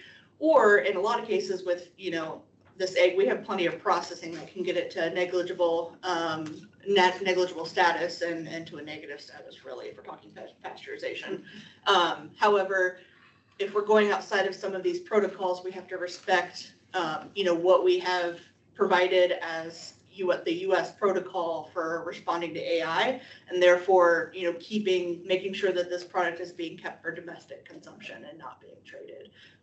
So we, do have to balance that as well, but I think we've been able to do that. The one policy that USDA is still pretty firm on, and it takes a lot of information for them to consider to even budge a little bit, would be either a split epi unit or a partial depopulation on site. Only because they have found that time and time again across the country, it is incredibly difficult for that to be successful. We tried it on one site to do a split epi unit, and we're able to hold on for a week or so before the rest of the premises became impacted. But that is one that, it's not that they're unwilling to entertain the conversation, it's just that the success around it is so limited. And we saw it. Yep. And there was kind of, we had experienced that in Jackson County, and then up in Jay County, we had 3 near close sites that were different, again, different premises and different processing plants and epi units. So indeed, it would not have been, partial depop, but the family that owns those operations was extremely, we can keep these other ones negative. And I'm sitting there like, I know it can't happen. It's not going to happen. Unfortunately, you want to hope the best, and obviously it could potentially happen, but after what we had just seen in Jackson with all the measures that were put in place, and it's still finding its way. It's a tough thing to do. On that prem that we did try, between the first detection and the second detection, it actually jumped the entire premises and moved a quarter mile on the prem, right? And so of all the barns it could have jumped to next, right, it had 31 other options. And it did the opposite diagonal corner, which is about a quarter mile away. But we That got the one- genetic We analysis. think that one was Which we actually think a is separate A separate introduction, introduction. which, yeah, how unlucky, right? Lots of sandhill cranes around this area. So they made it 5 days. A question, so with this, with this being prevalent in dairy cattle now too, and you talked earlier about showing up with, swine on the farm. So has this changed your policy or procedure in any way? If now there's, they've got one milk cow out there that they use, do you have to open your testing for any of that? So we have added, I guess, surveillance zone testing, so to speak, around when we get these positive sites. Now, for a multi-species site, we have not, and did not, at least for our J2 case, we did not test the pigs for any kind of flu, whether it be their normal endemic swine flu strain or HPAI. So I think at this point, our plan, unless we have changed our minds, is not to test multi-species on site, but we are doing surveillance of adjacent and prems within kind of the infected zone area for if we have a detection in a commercial poultry operation, then we test kind of grade A dairies in that area. I got there eventually, sorry. I was like, my words aren't making sense. Yeah. So we are doing some surveillance on the dairy side. We haven't really expanded that to any other species yet at this point on our response and surveillance planning. And Not to haven't say that found couldn't anything change, yeah. in those dairies. Yeah, So. yeah. Meanwhile, we've had several cases in poultry where it's an influenza non-negative result, and then it ended up being like an H3 or an H1. Likely swine, potentially human, especially with the H1. So, And those are not actionable, of course. Yeah. In this, Yeah. So, it was a great relief. so we're always like, woohoo, it's a pig flu, and then we move on. Yep. The Perspective. front right? guys don't appreciate it, but. No, excellent question, yeah. And we are gonna talk a little bit about dairy surveillance in a few more slides, so we can talk and dig into that a little deeper in a second too. Any other thoughts on this before we go to the next one? Are we working again? Ooh, look at that. Okay, the other items we wanted to just kind of highlight that are somewhat unique or have been employed in different ways during this kind of 2025 timeframe is some of our depopulation and disposal methods. So we've already kind of talked on the disposal piece of it because a lot of that has been the policy that we've been somewhat generating. But as it relates to kind of that depopulation piece, so of course, ventilation shutdown plus has been utilized before and has been utilized throughout this outbreak nationally. But I would say the extent to which it's been utilized has been definitely increased with the current types of production that we are seeing being affected. Certainly, that is an option. The unique thing, of course, with that depopulation method is it does have to be justified because of the circumstances and the constraints that exist around that operation, that they're not able to deploy other types of depopulation methods that would be as effective as VSD+. And so I wanted to just highlight that really briefly. That did prompt us here in Indiana to create a VSD+ justification form because we were having to provide that information all the way up to the NIC, the National Incident Commander, to get approval and from the avian indemnity team nationally for that depopulation method. So again, just some internal things to try to help us along and make all of this more efficient for everyone. So allows the producer to provide what those constrained circumstances are and us to then present that case to the national folks for approval. We've also, of course, you were gonna say something? Sorry, no, I thought you were gonna say something, I apologize. We also, of course, per other outbreaks have been utilizing foaming as part of our depopulation methods. Some cervical dislocation has been applied as it relates to some of the egg layer facilities. And then Dr. Shipman already mentioned this, but we did do a partial depopulation attempt at Jackson 1, which we've already kind of talked through a little bit, because we do want to find creative and new solutions, and not just do what we've been doing because it's historically been done, right? So weren't successful at that yet, but there have been other states that have been. So Missouri has a successful case in which they were able to do a partial depopulation. So not out of the tools in the toolbox if we can make it work for our sites and for our production systems here in Indiana. Disposal, again, we've already talked about. Composting, of course, indoor and outdoor is kind of what I would consider the go-to for most of our sites. However, since we've added production types and bird types or poultry types into this foray, I guess, we've also seen and successfully utilized landfill as a disposal option here in Indiana, which, you know, prior to this had been mostly hypothetical. Like, yeah, would you actually let us do this? Well, we've been able to prove it and have been able to do it successfully on not 1 or 2 or 3 sites, but I think, are we at 4 or 5 maybe? So, And how many landfills have we gone to? a lot of landfills have said yes. Yeah. So it's good, right? We have a great relationship also with Indiana Department of Environmental Management in this space, and they've been able to help us with those conversations and make sure that the landfills feel comfortable accepting that that type of product, essentially. We've also utilized above ground burial. In this case, we had utilized this disposal option previously in our kind of 2022 outbreak, but certainly not to this extent. And so all of the birds that needed to be disposed at some of our egg layer sites were disposed via above ground burial, and then they utilized other methods for other, you know, products that needed disposed of. So just sharing that. And then that really has expedited some of the timelines, right? Depending on the disposal option, you are able to move on through kind of your premises timeline and not have to wait kind of for, like, for example, composting, you have to wait for a 14-day turn and then do another 14 days and make sure they meet all the performance parameters before that can be released on to the next step. So, and then we already talked about manure treatment and sequestration, so I won't belabor that point any further. But all of this to also just say, I would say this has been unique also in that we have deployed multiple methods of both depopulation and disposal on these sites at the same site, right? To make sure that I guess the job is getting done to the best of everyone's ability and efficiency. So we've been able, for example, one site, like I mentioned, well, a different site, I guess we'll say, buried all of the carcasses, so birds were buried or moved to landfill, I guess, depending on what was happening, and then did composting for all of their kind of manure. So we've had I guess, potpourri of different disposal options deployed on all of these different sites to make sure that everything is being done appropriately and to the benefit of the producers as they're trying to work through, work through all of the milestones that have to happen, so.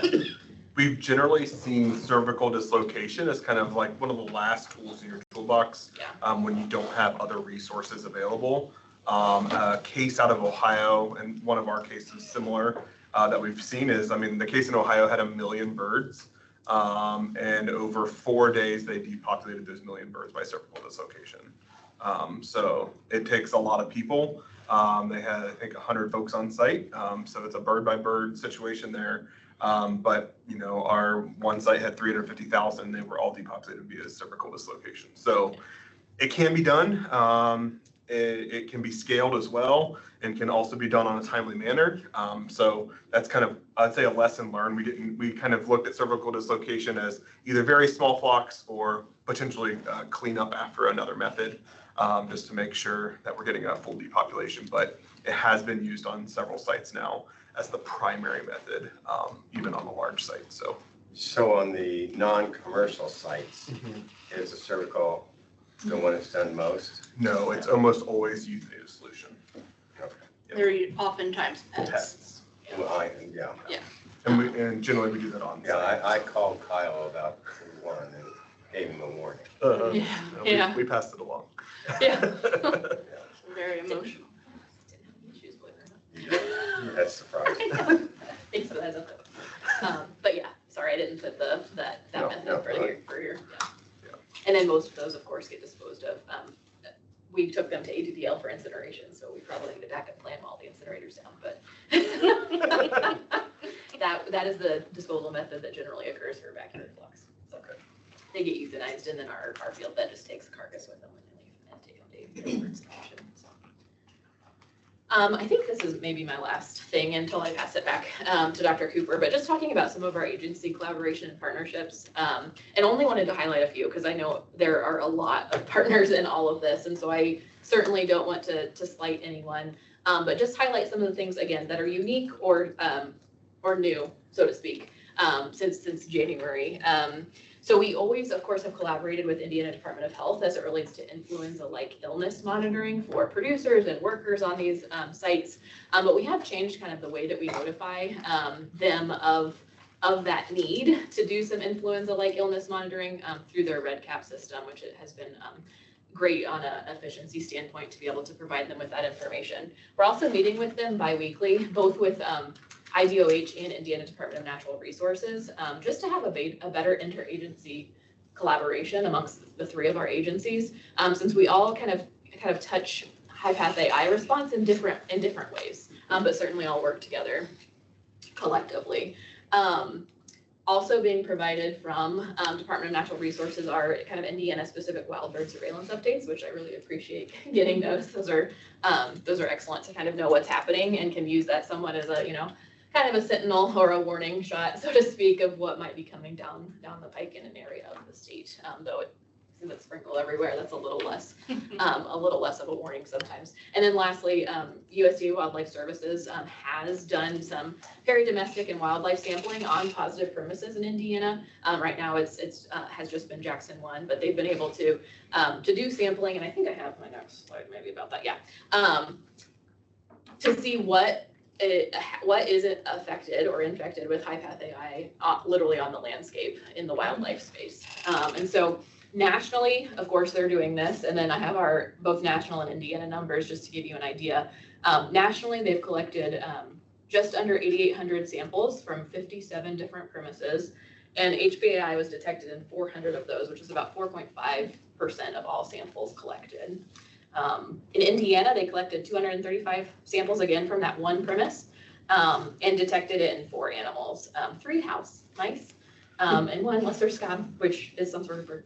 And so anyway, I think that was interesting to provide to you just so that you know, it's not just anecdotal that wildlife are infected, they're infected on the landscape of where we're having positive cases. And so I thought hopefully that was of interest to you. I found it interesting. And then of course, everybody worries about the house mice because what do we do with that information, right? Their house mice are very pervasive. So hopefully they're not moving it around. Okay, excellent. I'm gonna pass it back to you, Dr. Cooper. Your slides are much prettier than mine. Here's, if anyone's familiar with the spirograph toy or tool, I suppose, I played with it as a kid. And when I first started looking at, so this was over in East Central Indiana, West Central Ohio. And so I've removed all names, and hopefully it's not enough detail for anyone to tell where anything is. And this isn't even all of them. This is just at a point in time. And those circles are the control areas. So generally when we're mapping and we're determining what we're going to do for surveillance and permitted movement and those types of things, we're looking at an infected zone, which is a 3 kilometer zone. We're looking at these, which are the buffer zone or the entire control area, which is 10 kilometers, and then a surveillance zone. So if I put those circles in too, you would really not be able to see anything.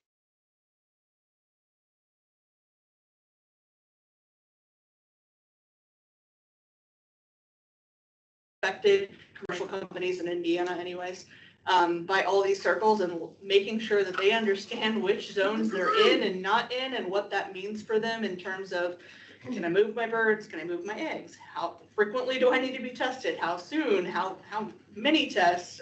What biosecurity do I need? All of those things has been my great pleasure for the past 3 months, is basically just talking on the phone pretty much all day to our commercial companies, which I say it's been a pleasure jokingly, but to be honest, their kindness has probably got me through this because otherwise, I mean, honestly, if we were serving an industry that was just being nasty, I think we all would have given up a long time ago. But they're extremely grateful for our help and often checking in on us. Yeah, getting to talk to them all day is actually helpful. So in terms of avian influenza tests in the, relative to this outbreak, Purdue ADL has run 18,134 since January 3rd. Thank you, Kenitra and crew. And then 796 have been had been milk tests. So quite a feat they have provided for us. And I know it's particularly with your accessioning team, your molecular team, it's an awful lot of work, and you've come through for us every day and every evening and every weekend. So they are running Sundays right now, and Ohio's lab is running Saturdays. So we kind of planned that together initially so that if there were people that needed sampling every day, which was a lot of people, whether they were moving table eggs or we have had a ton of duck breeders laying eggs that needed to move eggs daily, they had to test daily. And so having that collaboration, working with Ohio, I mean, there was a little bit of rockiness at the beginning, but they've actually been tremendous partners, and we've had excellent communication because we shared a lot of companies across this border, and so trying to keep everything as simple as possible and consistent for the companies. There have been some variances of what Ohio does versus what Indiana does, but we really have enjoyed their whole team and working together. We now know each other better than we ever thought we would. Like I mentioned, there were 26 commercial poultry companies that have been affected. I thought we only had like 22 or 23 commercial companies, never really counted, until they all ended up in zones. We have exactly one company in Indiana, a commercial company, that has not been in a zone ever now. So a lot of people went down this path the first time. And we have since January 1, quarantined 373 separate commercial premises, and that represents about 25% of our commercial farms. So that's a significant portion of our industry to place under quarantine and try to keep moving, keep business continuity going. So it's been quite an adventure for them and for us. So in terms of the permits that are associated with most of these movements when they're occurring within or out of control areas, so we, like almost every other state in the country, follow the guidance of the secure poultry supply plans, which for each of the species and each of the production types of those birds, as well as their products and their manure, all have different guidances for what they need in order to move. So if you're a pullet that is going to move to a lay house, you better start at least 8 days in advance with a pre-movement isolation period, and you're going to have 8 days of daily testing, and it's a 7-page document, single spaced, just for those pullets moving to a lay house. And that's just one of lots and lots of guidance. So again, this is a lot of walking producers through to make sure that they understand exactly what they need to do to follow these plans to decrease the chances of spreading the disease and to meet the expectations of other companies who may be receiving their product or other states who may be receiving their product. So in terms of permits issued, since January 1, 4,656, and by species group, 40% of those approximately were for layers, 30% for ducks, 20 for turkeys, and 10% for broilers. Again, the layers and ducks just reflects the fact that we have table eggs and hatching eggs needing to move almost every day for a lot of those sites. We have an awful lot of broilers that were quarantined and tied up in a couple of zones, but those particular zones lasted for a shorter duration, so that reflects the smaller amount there. And then in the bottom half of that is, I probably burned into my retina some version of that. That's our permitting dashboard. So you move permits through buckets, through accepting them and reviewing them and sending them to the next state, and then they have to get movements added, and then finished out and completed and expired. And it's a multi-step process, which I've come to not enjoy. Man, did we have a lot of drones flying over or being reported over the areas where our infected farms were, particularly in Jay and Adams County, but also in Allen and some reports in Jackson County as well. Some of these were reported to hover over poultry barns or even potentially spray something onto the roofs. As you can see, these drones were always flying at night. So the pictures were never excellent, but these were off my phone. You can see the top one is January 27th around 8:30 because that's about when they would start. Kyle and I, our phones would both start dinging and there would be pictures and videos from all of our favorite producers saying how many drones they had over their barns at that time. And it's like, all right, notify law enforcement and what's going on, who's piloting these.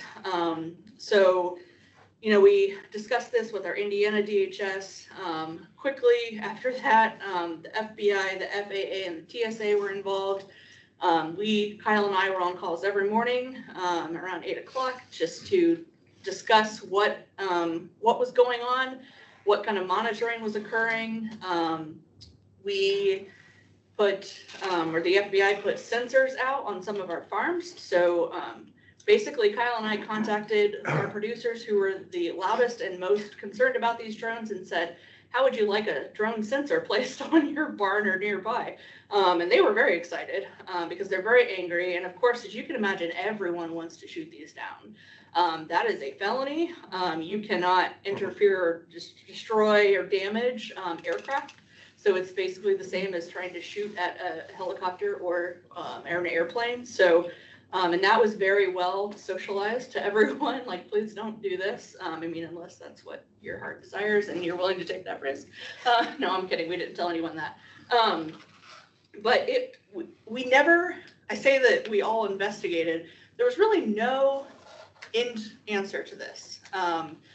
You know, when they started, about the time the sensors were placed, I feel like the number of drones and reports had decreased there quite substantially.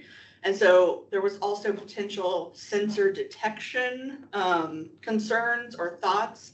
There were some suggestion from our federal partners that these could be military grade, and also that some of these drones being spotted were not like, you know, yay big. We're talking vehicle-sized drones. So these were not backyard hobbyists. We do have reports, but no picture confirmation of a large drone being hauled on a Jeep that had a logo of an animal rights group, which is a potential. I mean, there's plenty of articles if you Google where they are interested in looking at what's going on avian influenza infected sites. So where any of these may or may not have come from, I mean, they spotted a couple and were able to track back to a pilot, but like that pilot was literally like flying for a real reason and it was his land and, you know, and then some, they got reports, but when they looked on the little app that says like what's flying above me type thing, they're like, well, that's a star or an airplane or a constellation or something. But I mean, the pictures and videos that we got, there definitely were some real ones. So I'm certain that there were reports from people pointing up to a star or an airplane that they thought was a drone. But there was no doubt about it that some of these were clearly drones, especially as you look at some of the video footage that we got. And this has continued. There's a lot of populations of producers, particularly in Amish communities, that don't stop talking about this.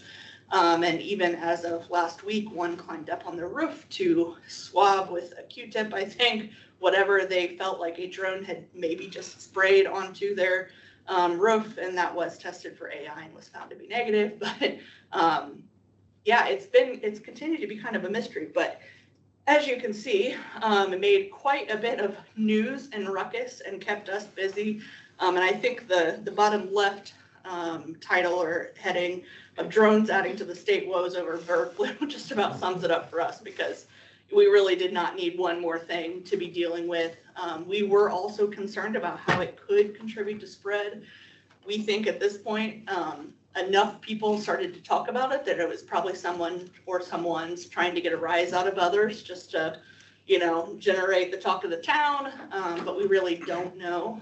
And so I'm not sure if there's any more to say on that topic except for it happened. It continues to concern people, but we had a lot of agencies and organizations involved in all of these daily calls and investigating, and didn't really come down to an answer. Our current recommendation is if you are a legitimate use drone in agriculture right now, is to please report your flying to your local 911 dispatch through the non-emergency line so that they know that you're flying in that area in a legitimate use. And then our other recommendation is if you are reporting a drone, to also report that to the similar line so the local 911 dispatches can at least accumulate and consolidate that information so that if we then ping them, they might be able to tell us kind of a summary of the sightings that they're getting. But this is not something that I would have ever anticipated us being so heavily involved with. It ultimately became a huge public safety issue, and that's why we decided to take action, because no one was really taking a coordinated effort. Folks were driving 80, 90 miles an hour chasing the drones to try to figure out where they land. Jay County was, their 911 dispatch was becoming so overwhelmed with drone reports, they weren't able to get to emergency calls just on call volume. Obviously threats of folks trying to shoot them down.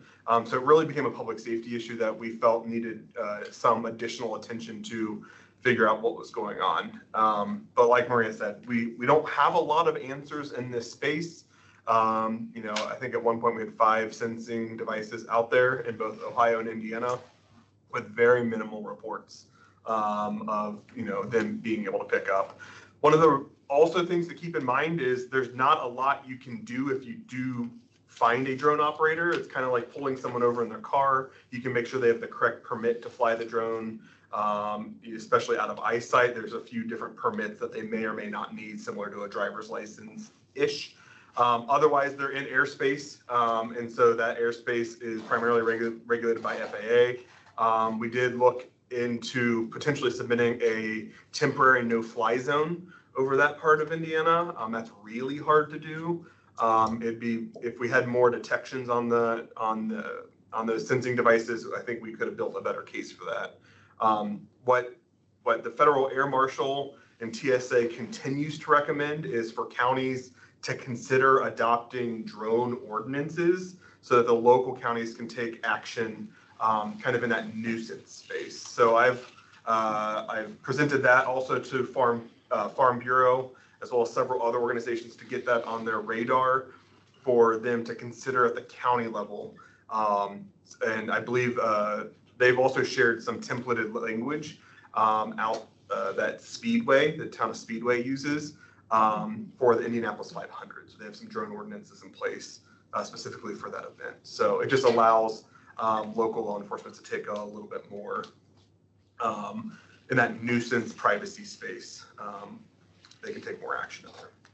Starting to feel like harassment, if not to the producers, even to us. Even to us, right, yeah. When we're trying to get a job done and all we can deal with are calls and texts and videos of drones, and we're interested and concerned as well, but. But this problem go in Ohio just as bad as it was here too then. Yeah, and we were kind of the first, like Dr. Shipman said, to kind of take action at a larger scale than just kind of talking about it and saying report to local law enforcement. And so then we picked up a lot of Ohio people on our calls, so their EMAs. So it turned into 80 people calls, which at that point you knew you were going to end up with headlines and news alerts, and we worked, I think, together with perhaps some of our state agencies on our report out. So yeah, anything else on that topic?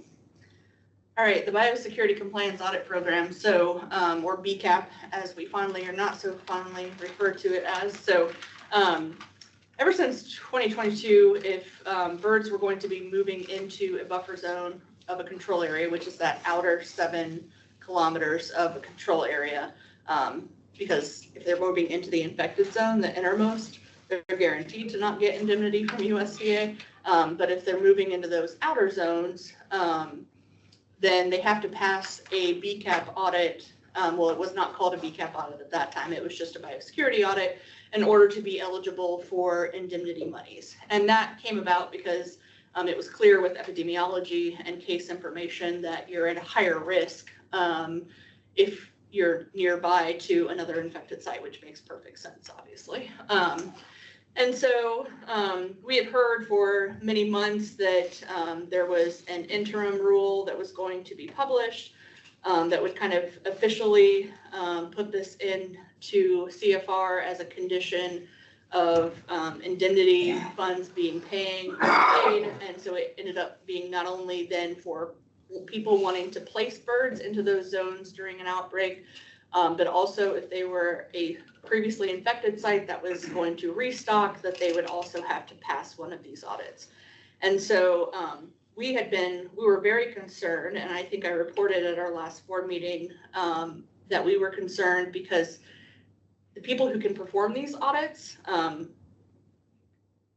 would have to go through significant training. So it's going to be 5 days of training, and it was only going to be offered to the 6 states that had the most commercial cases at that time, which Indiana was not one of them, and we are still not.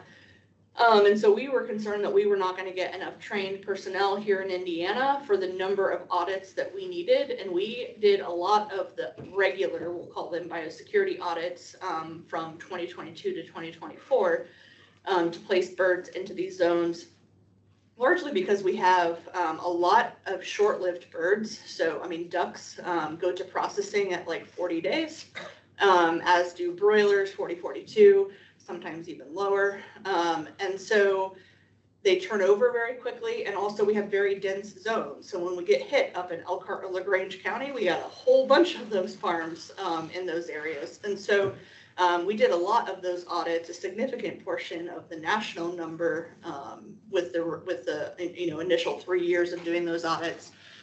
And so we were very concerned that we wouldn't get trained. Well, we were concerned for a good reason, because then we got hit. The interim rule that was effective immediately was published on December 31st. And so our first case was on January 3rd. And so we immediately needed to have people trained in this. And so those were some very, very frustrating early days.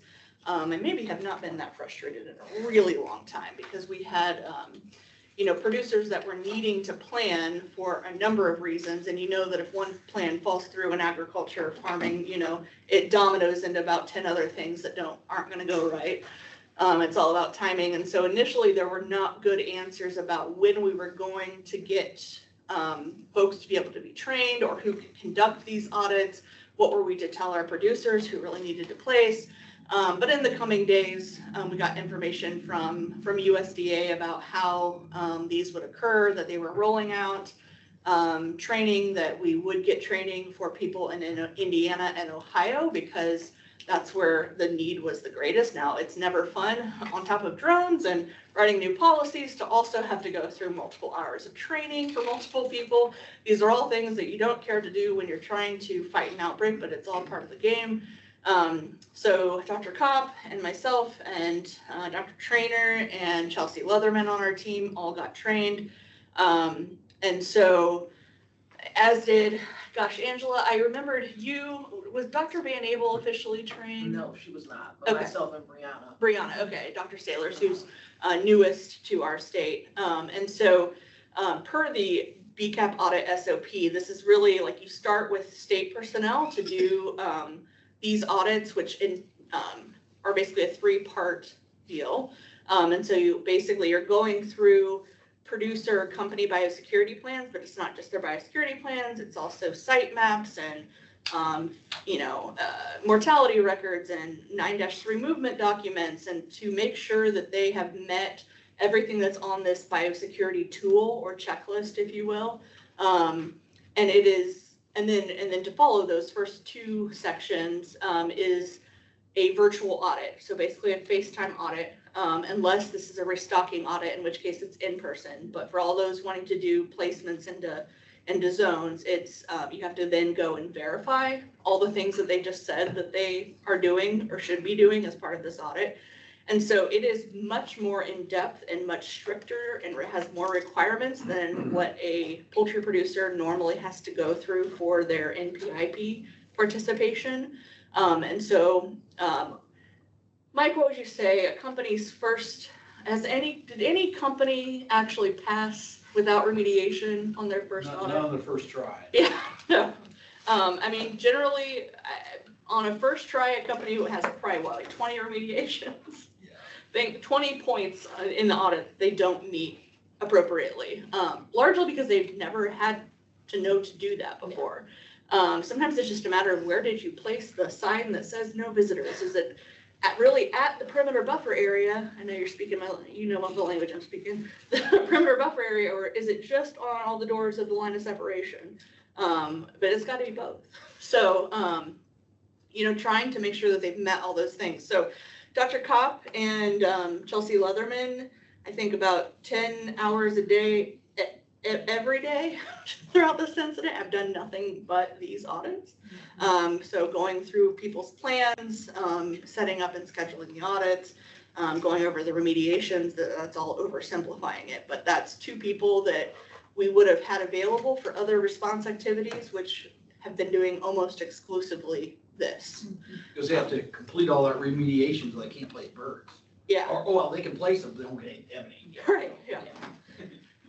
No insurance. Yeah, no insurance. You want your insurance, you gotta do all these things. Right. And there has been, for very tight turnaround situations, or in a situation where a company was getting ready to place birds and all of a sudden they're in a control area, USDA has allowed for what are called post-placement audits. So basically they get to place, and then you need to come back very soon after and make sure that they can pass the audit if they want to be eligible for indemnity. So there has been that allowance for the tight turnarounds. But yeah, so you guys have done 78 of those in 3 months, and then the in-person restocking audits are a similar process, except for that the final portion of it is actually at the farm.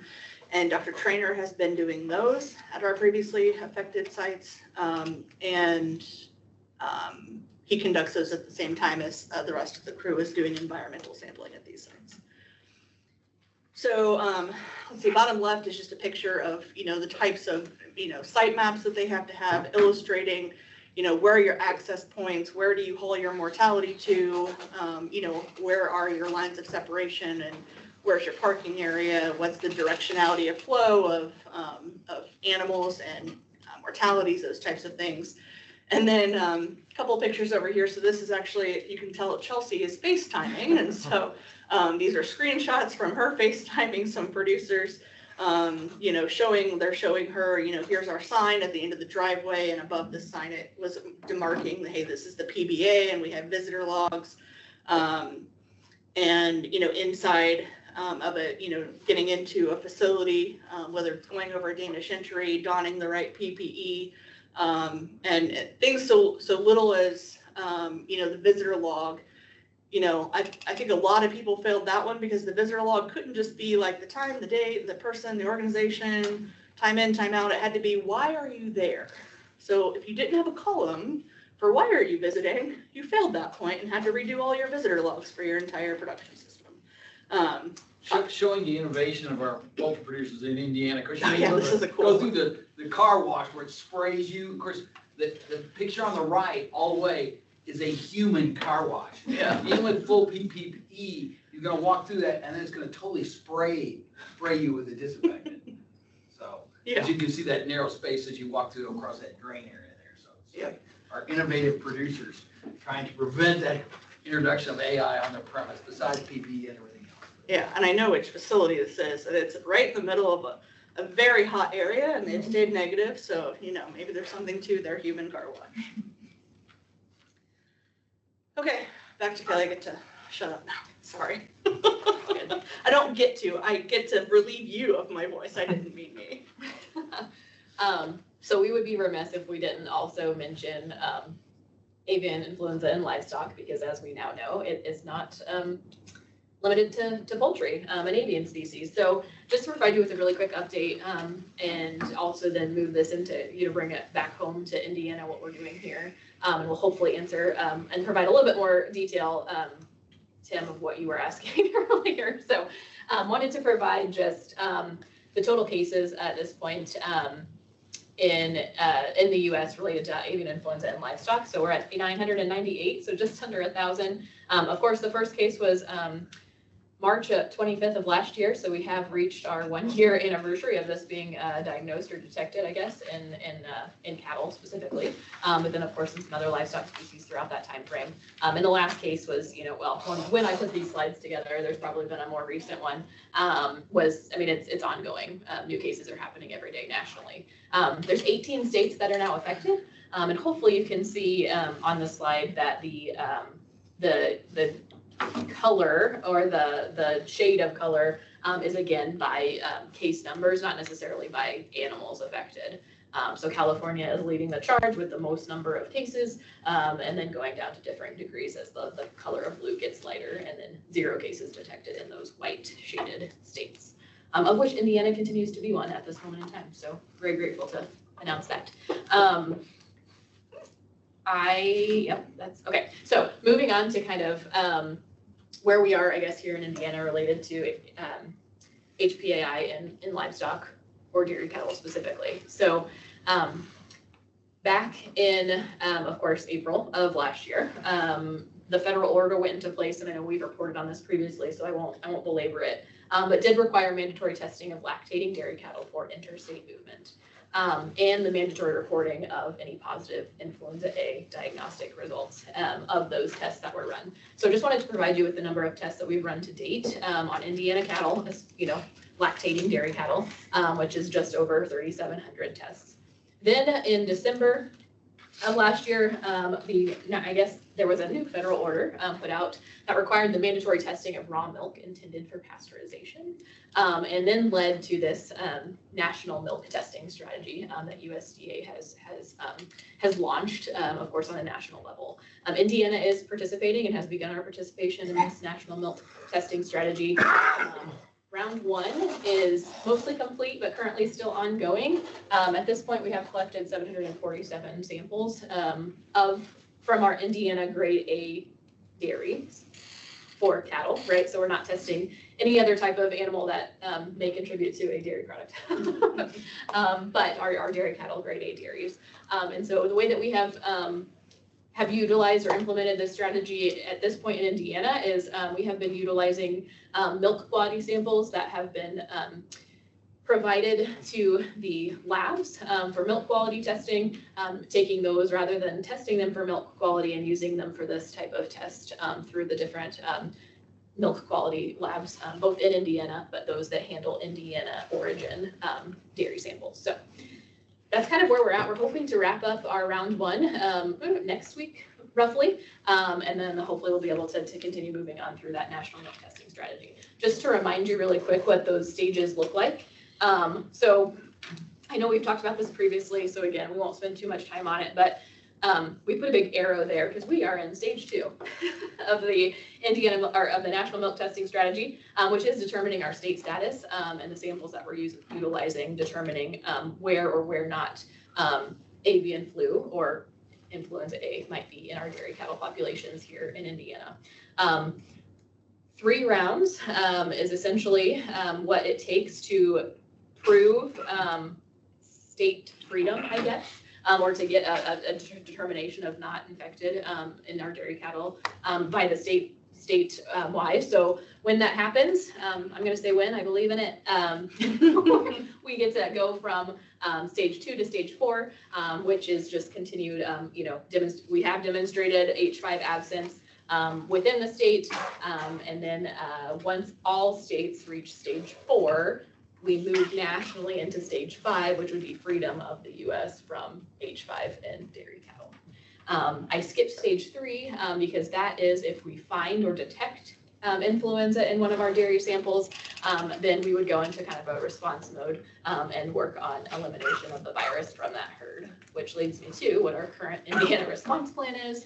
Hopefully answers some of the questions from earlier. So at this point, if we were to detect H5 influenza A in a dairy cattle population in Indiana, we would official quarantine that site. Would of course do the epi investigation to try to figure out what might be happening and how that might have been introduced, how long it maybe have been circulating within that herd or population. We would of course talk with producers about biosecurity and making sure that we try to prevent any further transmission and do the the biocontainment on that site. and do additional surveillance. So in addition to, surveilling on site to kind of watch the progression, I guess, of that disease response. Dairy cattle premises, we would anticipate putting together a surveillance zone surrounding those sites so that we would also be kind of surveilling the geographic area. We would plan to test commercial poultry premises within that surveillance zone as well. And then, of course, any traces or trace-ins and trace-outs from that farm to determine where or if it may have moved or be moving within the state, or even, I guess, outside the state, if that were the case. So the quarantine will just be on lactating dairy cattle in compliance with the federal order restrictions. Yep. That quarantine will not be towards milk, non-lactating dairy cattle, or calves, but it would be very specific to lactating dairy cattle on the site. Any questions about that piece? Are most of those, in the dairy field, are they most lateral transmissions, or are they new cases? Sure, yeah, thank you for mentioning that. I meant to say that when we were talking about the national picture. So at this point, there have been 3 individual point source introductions of those, what did I say, 998 cases, and the rest of them have been considered to be lateral transmission. So really are moving from population to population, except for 3 cases. One of them being the very first case in Texas that happened over a year ago. And then recently, within the past 30 days, I think, there was 1 case in Nevada and 1 in Arizona that were determined to be separate source introductions. And the rest for this entire year, except for those 3, have been considered to be lateral transmission. So, yeah. And prior to 30 days ago, it had been that one introduction, all lateral, and then we had 2 more introductions in dairy cattle specifically. So, yeah, thank you for asking that question. I meant to mention it. Yeah. You have another question? Same That was it. question. Okay. Yeah. Are we getting any closer to understanding the lateral transmission? I don't know. No, I think honestly, it's when it gets into these communities, it just has to burn out. That's about the only strategy we found. California, of the nearly 1,000 cases, California has over 750 of them. As of last week, they only reported 1. I think it's running out of cows to get to. And so it was a very similar experience in Colorado. I think it ran out of cows in Colorado to get to. Can't pin down what it did or what it's doing in Michigan. It seems to be behaving a little differently. We're also hearing out of Idaho, their most recent. So right now we're really just seeing detections in Idaho and California. I think last week California had 1, Idaho had 3 maybe confirmed. And they're reporting herds that have no clinical signs whatsoever. And the same virus that they've been up against for the past year. These weren't new introductions. So we don't even know what that means. It really makes the public health folks nervous because if we're not getting clinical signs, it's taking longer for us to find them potentially, depending on where they're at in their surveillance plan. And the longer it's in mammals, the more opportunity it has to change. We're done. So, except for answering any questions that anyone has, which we're happy to do. And I also stole this picture from Kyle because we added cattle into the mix. So. Yeah. California did see it go from dairy cattle back to poultry. And again, the human cases that are largely being reported are dairy farm workers, as well as folks that are actively depopulating poultry. So really an occupational risk. CDC still classifies it as a low risk to public health as a whole, generally presenting as mild respiratory signs, but primarily conjunctivitis or a pink eye in those cases. I have a few comments to make, please. USDA Secretary Rollins on her, after being sworn in, her first day of business was getting updated on avian influenza and things like that. And shortly after that, I'm paraphrasing, it's not a quote, but basically, they were committing to fighting avian influenza with vaccination and other biosecurity measures. And You look at other biosecurity measures, it's pretty broad, and I know there's a lot of stuff going on within the poultry industry and academia and things like that, looking at other ideas, thinking outside the box and so forth. The company I work for, we have farms in Iowa. In fact, that's where I am at today. I wish I could be there and thank everybody in person. I'll mention more on that here a little bit later. But my company has participated in the USDA APHIS wild bird assessment, and it's been going on here for several years. Here being Iowa, where I'm at now, and you can noticeably see it makes a big difference. You just don't see the amount of birds, and where I'm going at with this is, as we, not just poultry, but I would just dairy and all of us in species, we need to, if we're in contact with USDA APHIS, we really need to be pushing that they support this wild bird biosecurity assessment for the state of Indiana and throughout the other states of the United States. And some other comments I want to mention. Our last board meeting, since our last board meeting, that's when all these cases hit BOAH, Dr. Cooper, the whole team. And if it's cold today here in Iowa too, but it's been a hard winter with the cold and the snow. And you look at that spiral graph and you look at everything else, they mentioned so many things, but there's so many things behind the scenes, looking at what's in that and looking at what's inside that control zone and knocking on doors. And it's no fun knocking on doors, traveling through a foot of snow, single digit temperatures and so on and so forth. And, and then working with the producers, we mentioned ventilation, VSD, ventilation shutdown plus. The plus is the heat. Well, when it's single digits, nothing works the best. And for the team of BOAH to work with the producers in the state of Indiana, I mean, it just shows the hard work, the energy, the tenacity, the service mindedness that we have of all the staff of BOAH, being proactive and just flat out just being helpful. And, that just shows the character of the people that work for BOAH. And I just want to say a heartfelt thank you from the poultry industry. And, where I work at, we work with several other states. And by far, the state of Indiana, BOAH sets the standard. And I think that's part of why USDA, the federal USDA is looking at our BOAH as for recommendations and changes and all that type of stuff. So I wish I could be there in person.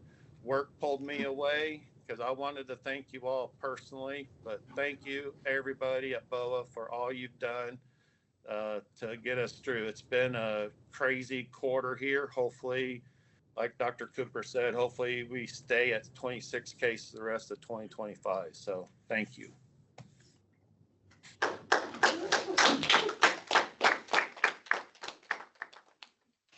To that, we have said for years that I've been on this sitting here, that we've always been the leader. It seems like we have always been the leader. And I want to continue that. I mean, you people were hired to do that, and you do a tremendous job. I don't think there's been one time that I've called a state veterinarian and said, you guys screwed up. You guys need to press up. Can you do that? Not one time have I ever had to do that. And every meeting, I believe, I have always said, we're number one. We do the best. And compliments to everyone here who does that. And I know it's tiring. I know it's straining. And just one comment that I use in practice, that just a little light. Talking about the manure, How many years did you go to school I to know. play in manure? Wild. Play in manure. Yes. I use that in practice sometimes, but yeah, Mhm. I use other words, but yeah. But Yeah, right, we do too. Yeah. Yeah, go ahead. I've got one last question. Earlier in the presentation, there was the graph about tracking over the 3 years, the number of cases and the time of year. You know, being over 3 years into this now, are there any signs from the wild bird cases that the virus is starting to attenuate and burn this out to where come September, we're not going to see that spike again? We honestly thought that going into this fall. I mean, all spring and summer, to the best that Wildlife Services could tell, they just weren't finding much AI. So we were feeling good for like November, December, maybe not going through this. And then wham, it hit as hard as ever. And so they do the very best that they can. And they're our first indicator. Wildlife Services is an awesome branch of government, honestly, and have some really fantastic people. And, you know, they alert us as soon as they can, to the extent that samples are being collected by their teams and state DNRs and equivalents, to let us know what's out there. But I don't know if you guys have any other, I think it's just really hard to predict. I think if it wouldn't have impacted our sandhill cranes this year, it would have been a completely different year. We've seen it primarily in the upper Midwest, in the Dakotas. That was really due to snow geese. Snow geese got hit really hard. And so you just get so much environmental contamination as they're migrating, succumbing to the virus, you know, all of that. This year is kind of a unique sandhill cranes. They migrate every year, but we really haven't seen it to the amount of deaths that were reported this year. DNR estimates we lost about 1,500 sandhill cranes across the state. It was clearly different than other years. So to try to understand what will happen next year, I don't know. I say unfortunately because I don't love them, but like Canada geese don't seem particularly impacted. That's not to say they can't have the virus, they absolutely can, but to what magnitude do they have it? Probably not nearly as much as these, some of the species that are succumbing to it, so. Their time could be coming. It seems to vary. I'll wait patiently. Yeah. They're beautiful creatures. You want to say a couple words about the wildlife biosecurity audit that Ty mentioned? Yeah, so Indiana has been chosen as one of the first states for those wildlife biosecurity assessments to roll out. That's a large undertaking. So they're very similar. They're using the same kind of tools as, you know, we would use for BCAP audits. Oh, sorry, I'm thinking about the voluntary. These are different. Yeah. Okay, so these are the ones, sorry, pardon me. I'm getting two. There's a lot of programs. There's two programs rolling out in favor of biosecurity. So one is like a voluntary BCAP audit. And then the wildlife biosecurity assessments are the ones that there were 4 states that were piloting these, whereby wildlife services folks come out and do an evaluation of your property, basically for, you know, where are, you know, significant nesting areas on this property. And they have all kinds of tools that say like, where might be your most problem areas. They look at things down to, you know, like the mesh wire that would go across like curtain-sided barns to exclude wildlife. And are there holes or areas that you wouldn't even know about? I mean, the things that I'm not coming up with very good examples because it's not my area. They do a lot of, they even trap and capture animals, test them. They of course, they look at all water accumulation areas, all that kind of stuff. And they're there for almost a period of 6 months. They'll keep coming back, looking at, okay, where's, because there's different populations, as Shipman talked about, different populations of wild birds and mammals come in, where are their nesting hiding spots. Yeah. So they're out there, you know, doing their wildlife assessments to figure out where's your trouble spots. And so the states that have been chosen as like the top priorities, I think are the top 10, is it 10 states that are top 10 egg laying producing states? And so in Indiana, Lee Humberg, who is our Wildlife Services State Director, He is working with us and with ISPA and putting together a kind of producer council to provide input on where is this most needed, how might we roll it out in the state of Indiana. So, I mean, I think we're very fortunate for us to have been on the list to be able to go next. I think we've seen some of the reports that have come out of the pilot states, and they're very comprehensive and very neat. There's oftentimes a lot of pictures. And so, yeah, I think it's going to be a good opportunity. And so, tied to your point, we will have that opportunity early here in Indiana. I think USDA is also going to provide money for remediation as a part of that. Mm-hmm. That's 75% cost share. Sure. Anything else for you? What else do you want to Thank know? you. Yeah. I bet everyone really wants to break. On a sandhill crane, like, do you need to keep him 2 miles away, 5 miles away, 10? Do you have an estimate? Depends on which way is the wind blowing. I think Gene's quite right.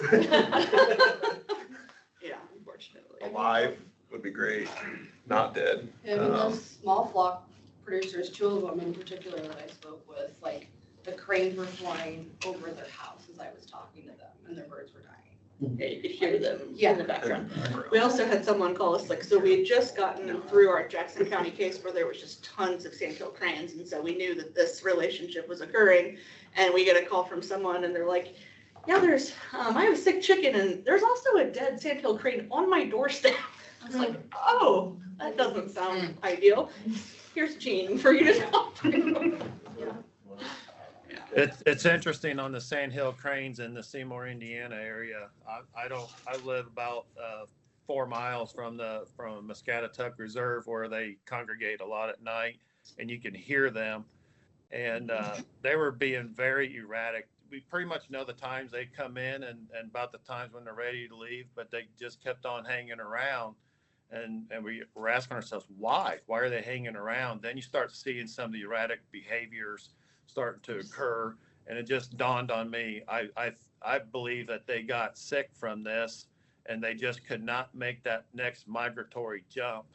And we were watching the fields that they forage in and deplete, and then they jump to another field.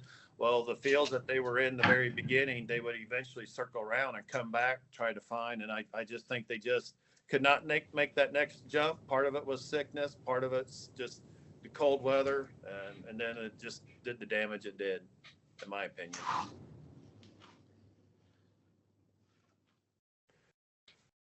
Anything else? Well, thank you for the update, I guess. Us too. And it will continue, I'm sure. So thank you very much. At this point in time, we want to thank the Corn Soybean Board for providing lunch. It's ready. We're going to break now for a half hour for lunch. It's across the way. Let's call the meeting back to order. Well, thank you for keeping them alive. So they provide more. Dr. Cooper, you have more. I do, and Patrick promises to throw croutons at my head if I go over 2 minutes. I'm ready. I'm ready, but he'll throw his whole iPad at me. So 2 disease outbreaks that I just wanted to provide updates on. So one was avian metapneumovirus. If you remember, that was a previously foreign disease, at least the 2 subtypes that we got about a year ago in Indiana, subtypes A and B of that infectious respiratory disease, primarily of turkeys, but affecting all of our avian species, although I'm not sure ducks are really getting it. But anyways, we were really worried and concerned about not getting some relief through through any type of vaccination, because there's none that's produced domestically and abroad. It was produced, but we were having a hard time with Center for Veterinary Biologics at USDA allowing it to be imported.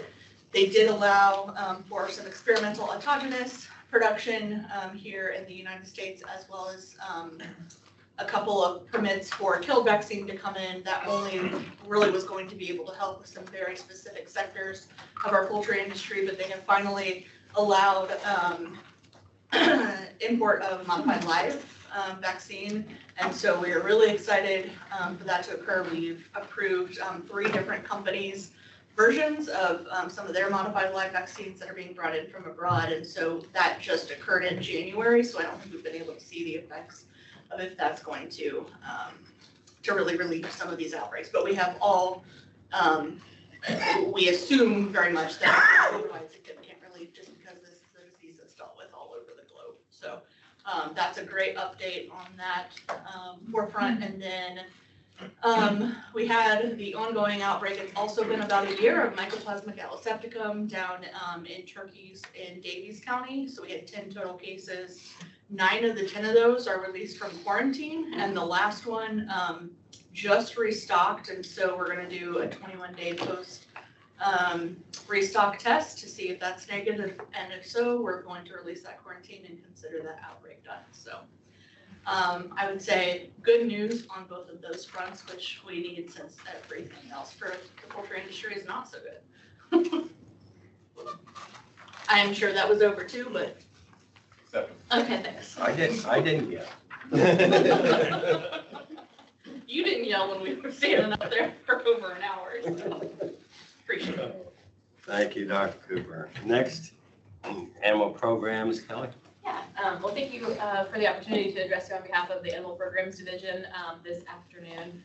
You do have the full report in your packet, and I know some of you may not have had the chance to read through that. So there's just a few things I wanted to highlight from that report, and then I'm happy to take any questions that anyone has. So in addition, of course, to high-fat AI, work has continued as usual, right? So a couple things just to mention to you that I hope is of interest to to the board here. Wanted to make sure you were made aware that there was a second case of CWD diagnosed in a wild deer in the state of Indiana this past quarter, and that was identified in Posey County. So as part of BOAH's, I guess, response to that, we issued letters to all of our farm cervid producers to let them know how far away they were geographically from that new detection. So, and they generally need that type of documentation for movement of those animals. A lot of states require locations to be certain distances from a positive before they will accept that deer movement into their state, for example. So, so we did issue those letters to our cervid producers to hopefully help them continue continuity of business for their operations there. Additionally, we did also compile and submit to USDA comments during the open comment period for the Swine Health Improvement Plan codification language. And so did want to report that as an effort of the division over this past quarter to make sure that we provided kind of our support of the program, but also had some comments to hopefully better a few things that they had put in there related to the language. So so that was completed this quarter. And then also wanted to mention, I know that we have talked about this, I think, for the last several board meetings, but we are getting a new animal health database. I know we've talked about it. We do have that now in user acceptance testing phase. So we're in what we consider to be like the sandbox, playing around with the system, making sure it has the same functionality minimally as to what our current database system does, or if there are bugs or things that aren't working, making sure we report that to the software company so they can fix that coding before it gets deployed to production. And then we have all these bugs that we have to pay for to fix. So this is the time to identify those and get those corrected before the system goes into production. So a lot of our team within the division are spending a lot of time going through that new database to make sure that functionality is at least where USA Hers was, so that once we switch over, we feel comfortable with the functionality. So those are a few things. If there's any questions from the division, division-wide, I'm very happy to answer any questions anyone might have. Otherwise, I'll keep it at that. Have we received a phone call or communication from the guy from Illinois who said, now you have CWD, can I bring the deer in for the casino? From Minnesota. Minnesota. Yeah, not that I'm aware of. Not yet. Yeah. Oh, Yeah. just wait. Yep. He will. Anyway. But we'll go on. Thank you. Meat and poultry, Kelly. Or, Karen.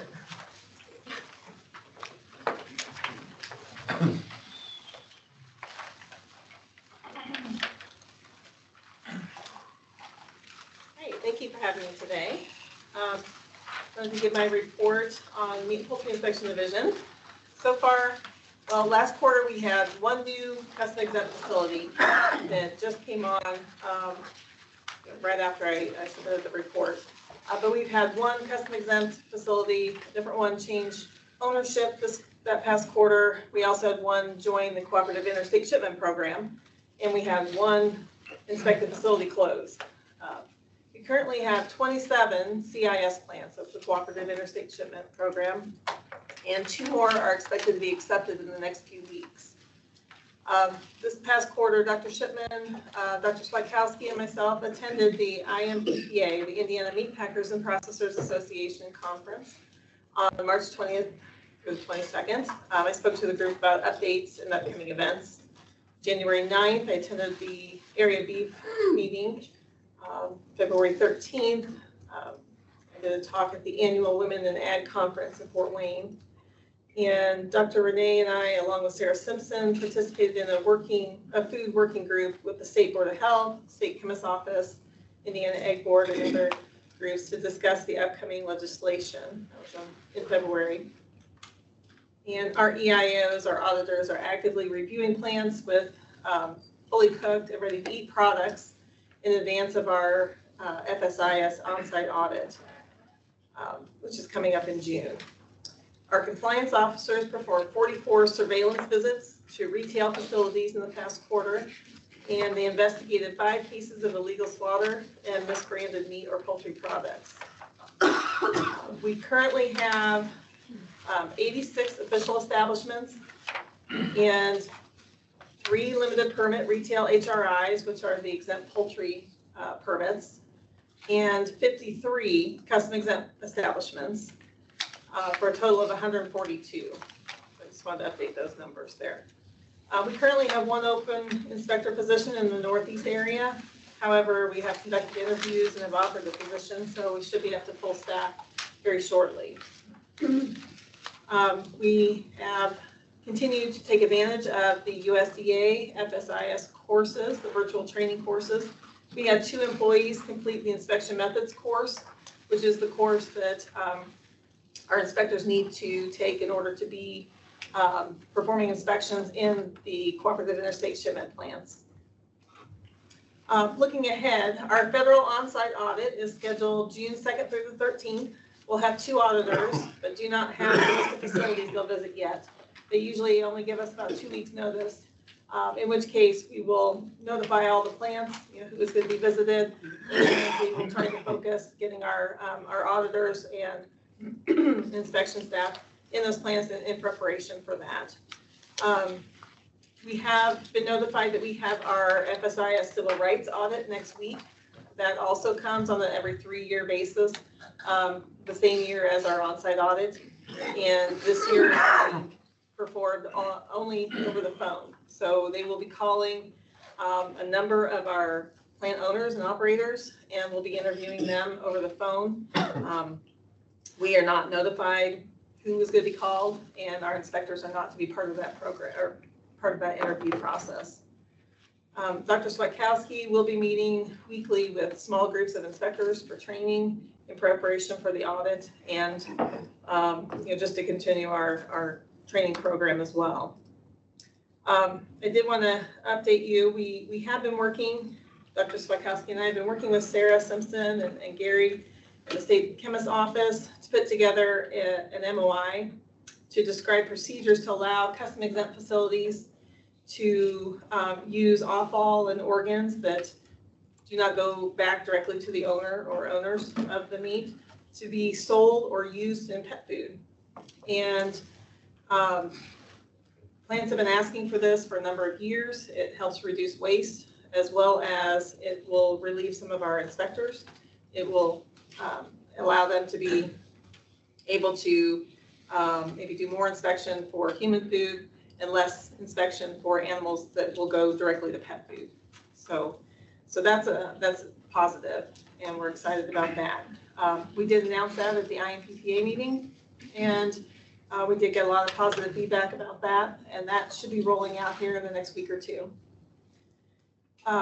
2 new facilities are estimated to join the state program in the next few months.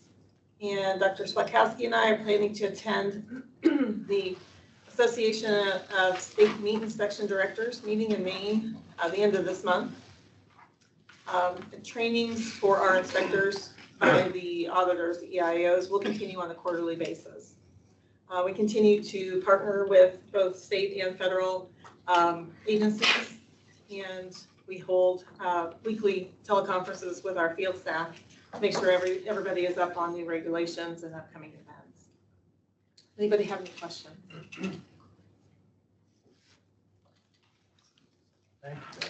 Thank you.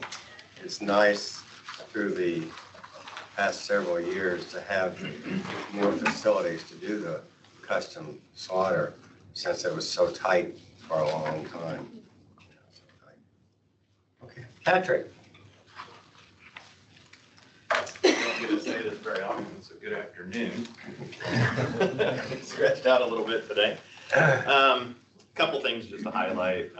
In the very top of the board report, normally we put our state surveys and check ratings. You'll notice there's no check ratings at this point. We requested the FDA not do any check ratings at this point as we've been dealing with IPATH.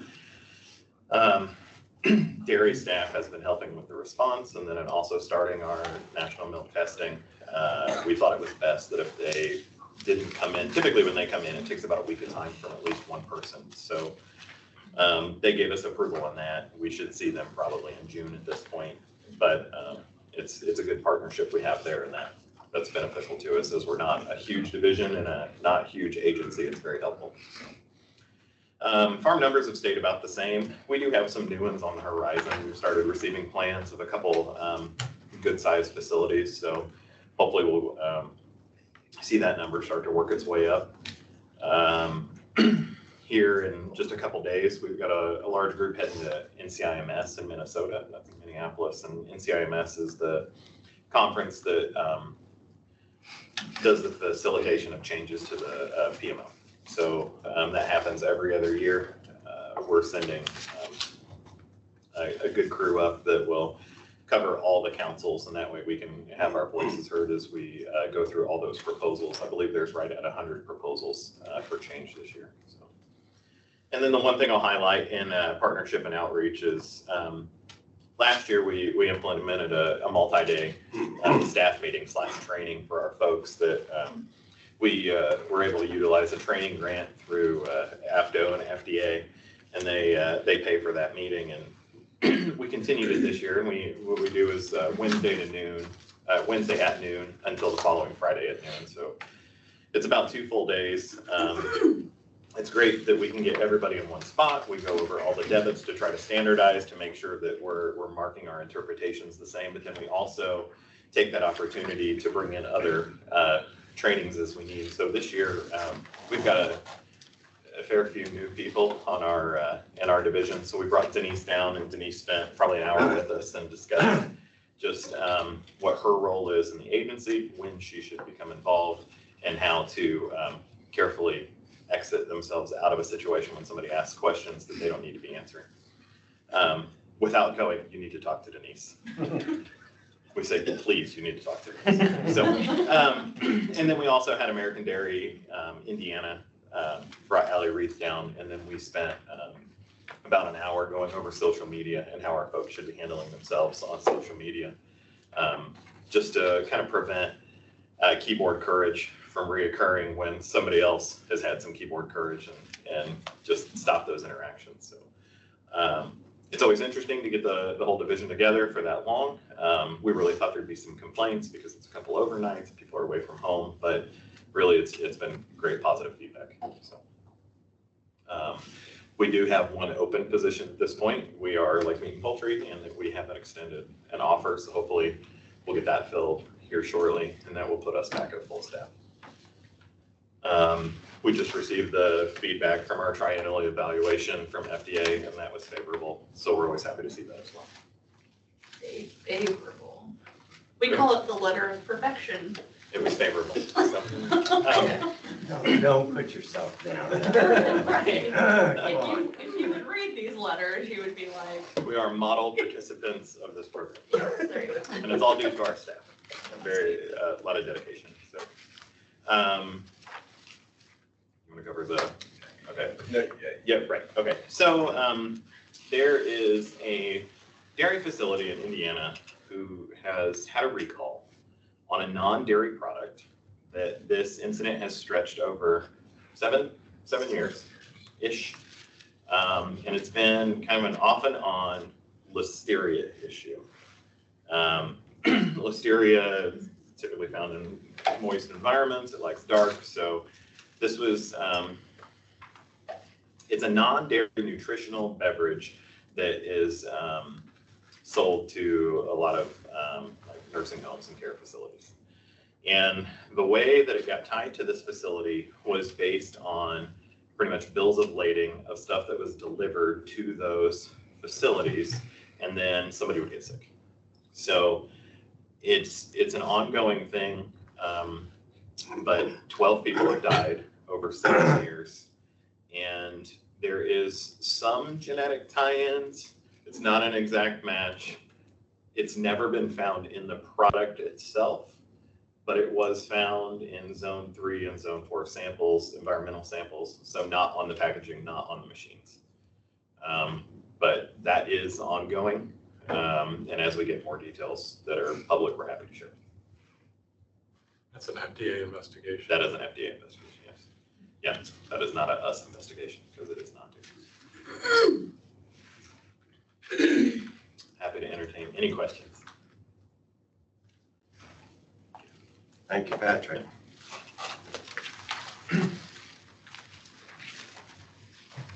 Dr. Shipman.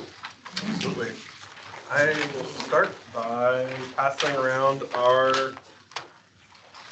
2024 year in review. Did not get the chance to get that out previously. Just want to make sure you all have that. I will not go through that line by line, but if there are any questions specifically, please don't hesitate to reach out to any of us. The highlights there, several new facilities on the meat and poultry inspection side. We do now have several folks on our team, a large number in the dairy division trained to be composting SMEs. Again, it takes that designation in USDA's eyes to kind of independently work through these influenza cases. So several folks on the team are now trained to service that. We've also, during that course, worked to get some folks in industry trained as well, so that we can start transitioning or collaborating with industry to take up some of that, those duties during an incident, preparing for if there was ever to be an incursion in swine of other viruses, right? Where we know the lift is going to be quite difficult on the regulatory side. So how can we continue to kind of cross-train and share those experiences with others so that it can become close to feasible. So there's a lot of information on there. We just finished our 135th anniversary as an agency.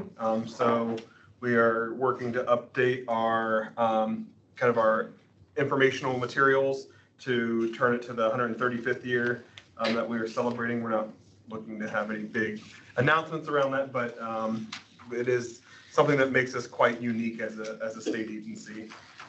As far as my report, if there's any questions, I think most of it has been covered quite thoroughly.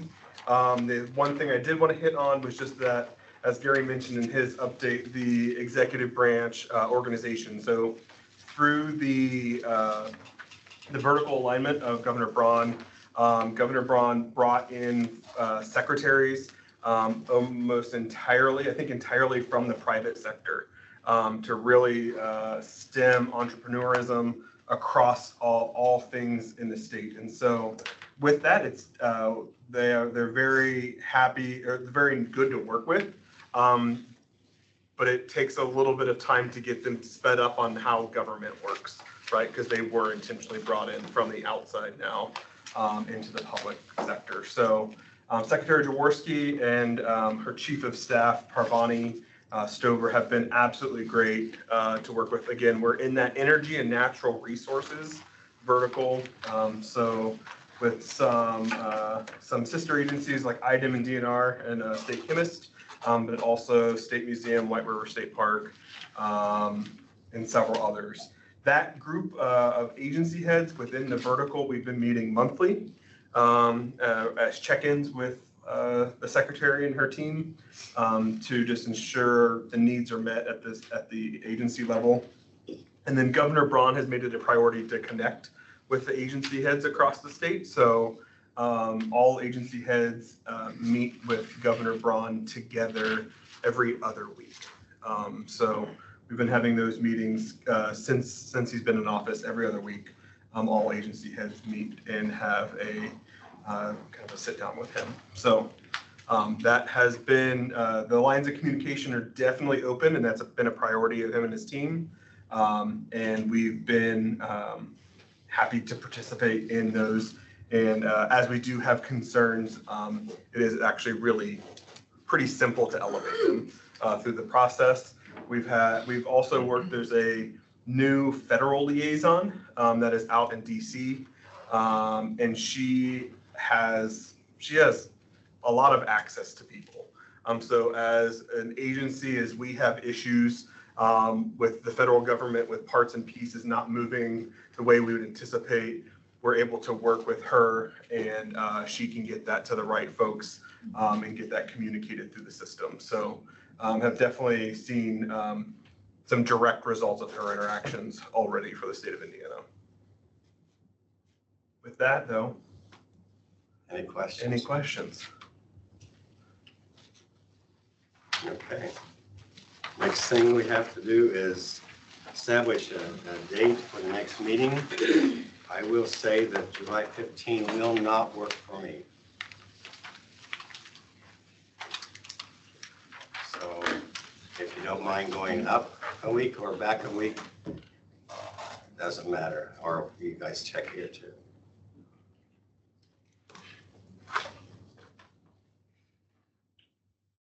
I don't want to do this. Everyone just goes to their phone immediately. Yeah. To see.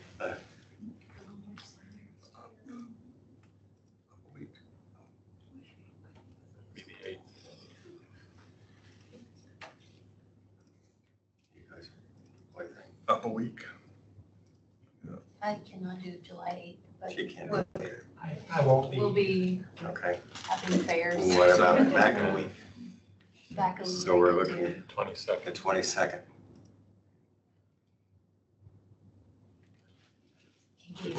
Right now. That's AVMA. AVMA. Oh, okay. Still do that, you know. Okay, 22nd. Is that suitable?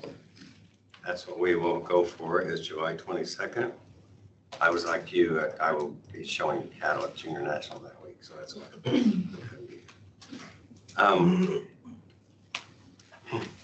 Just a comment or two.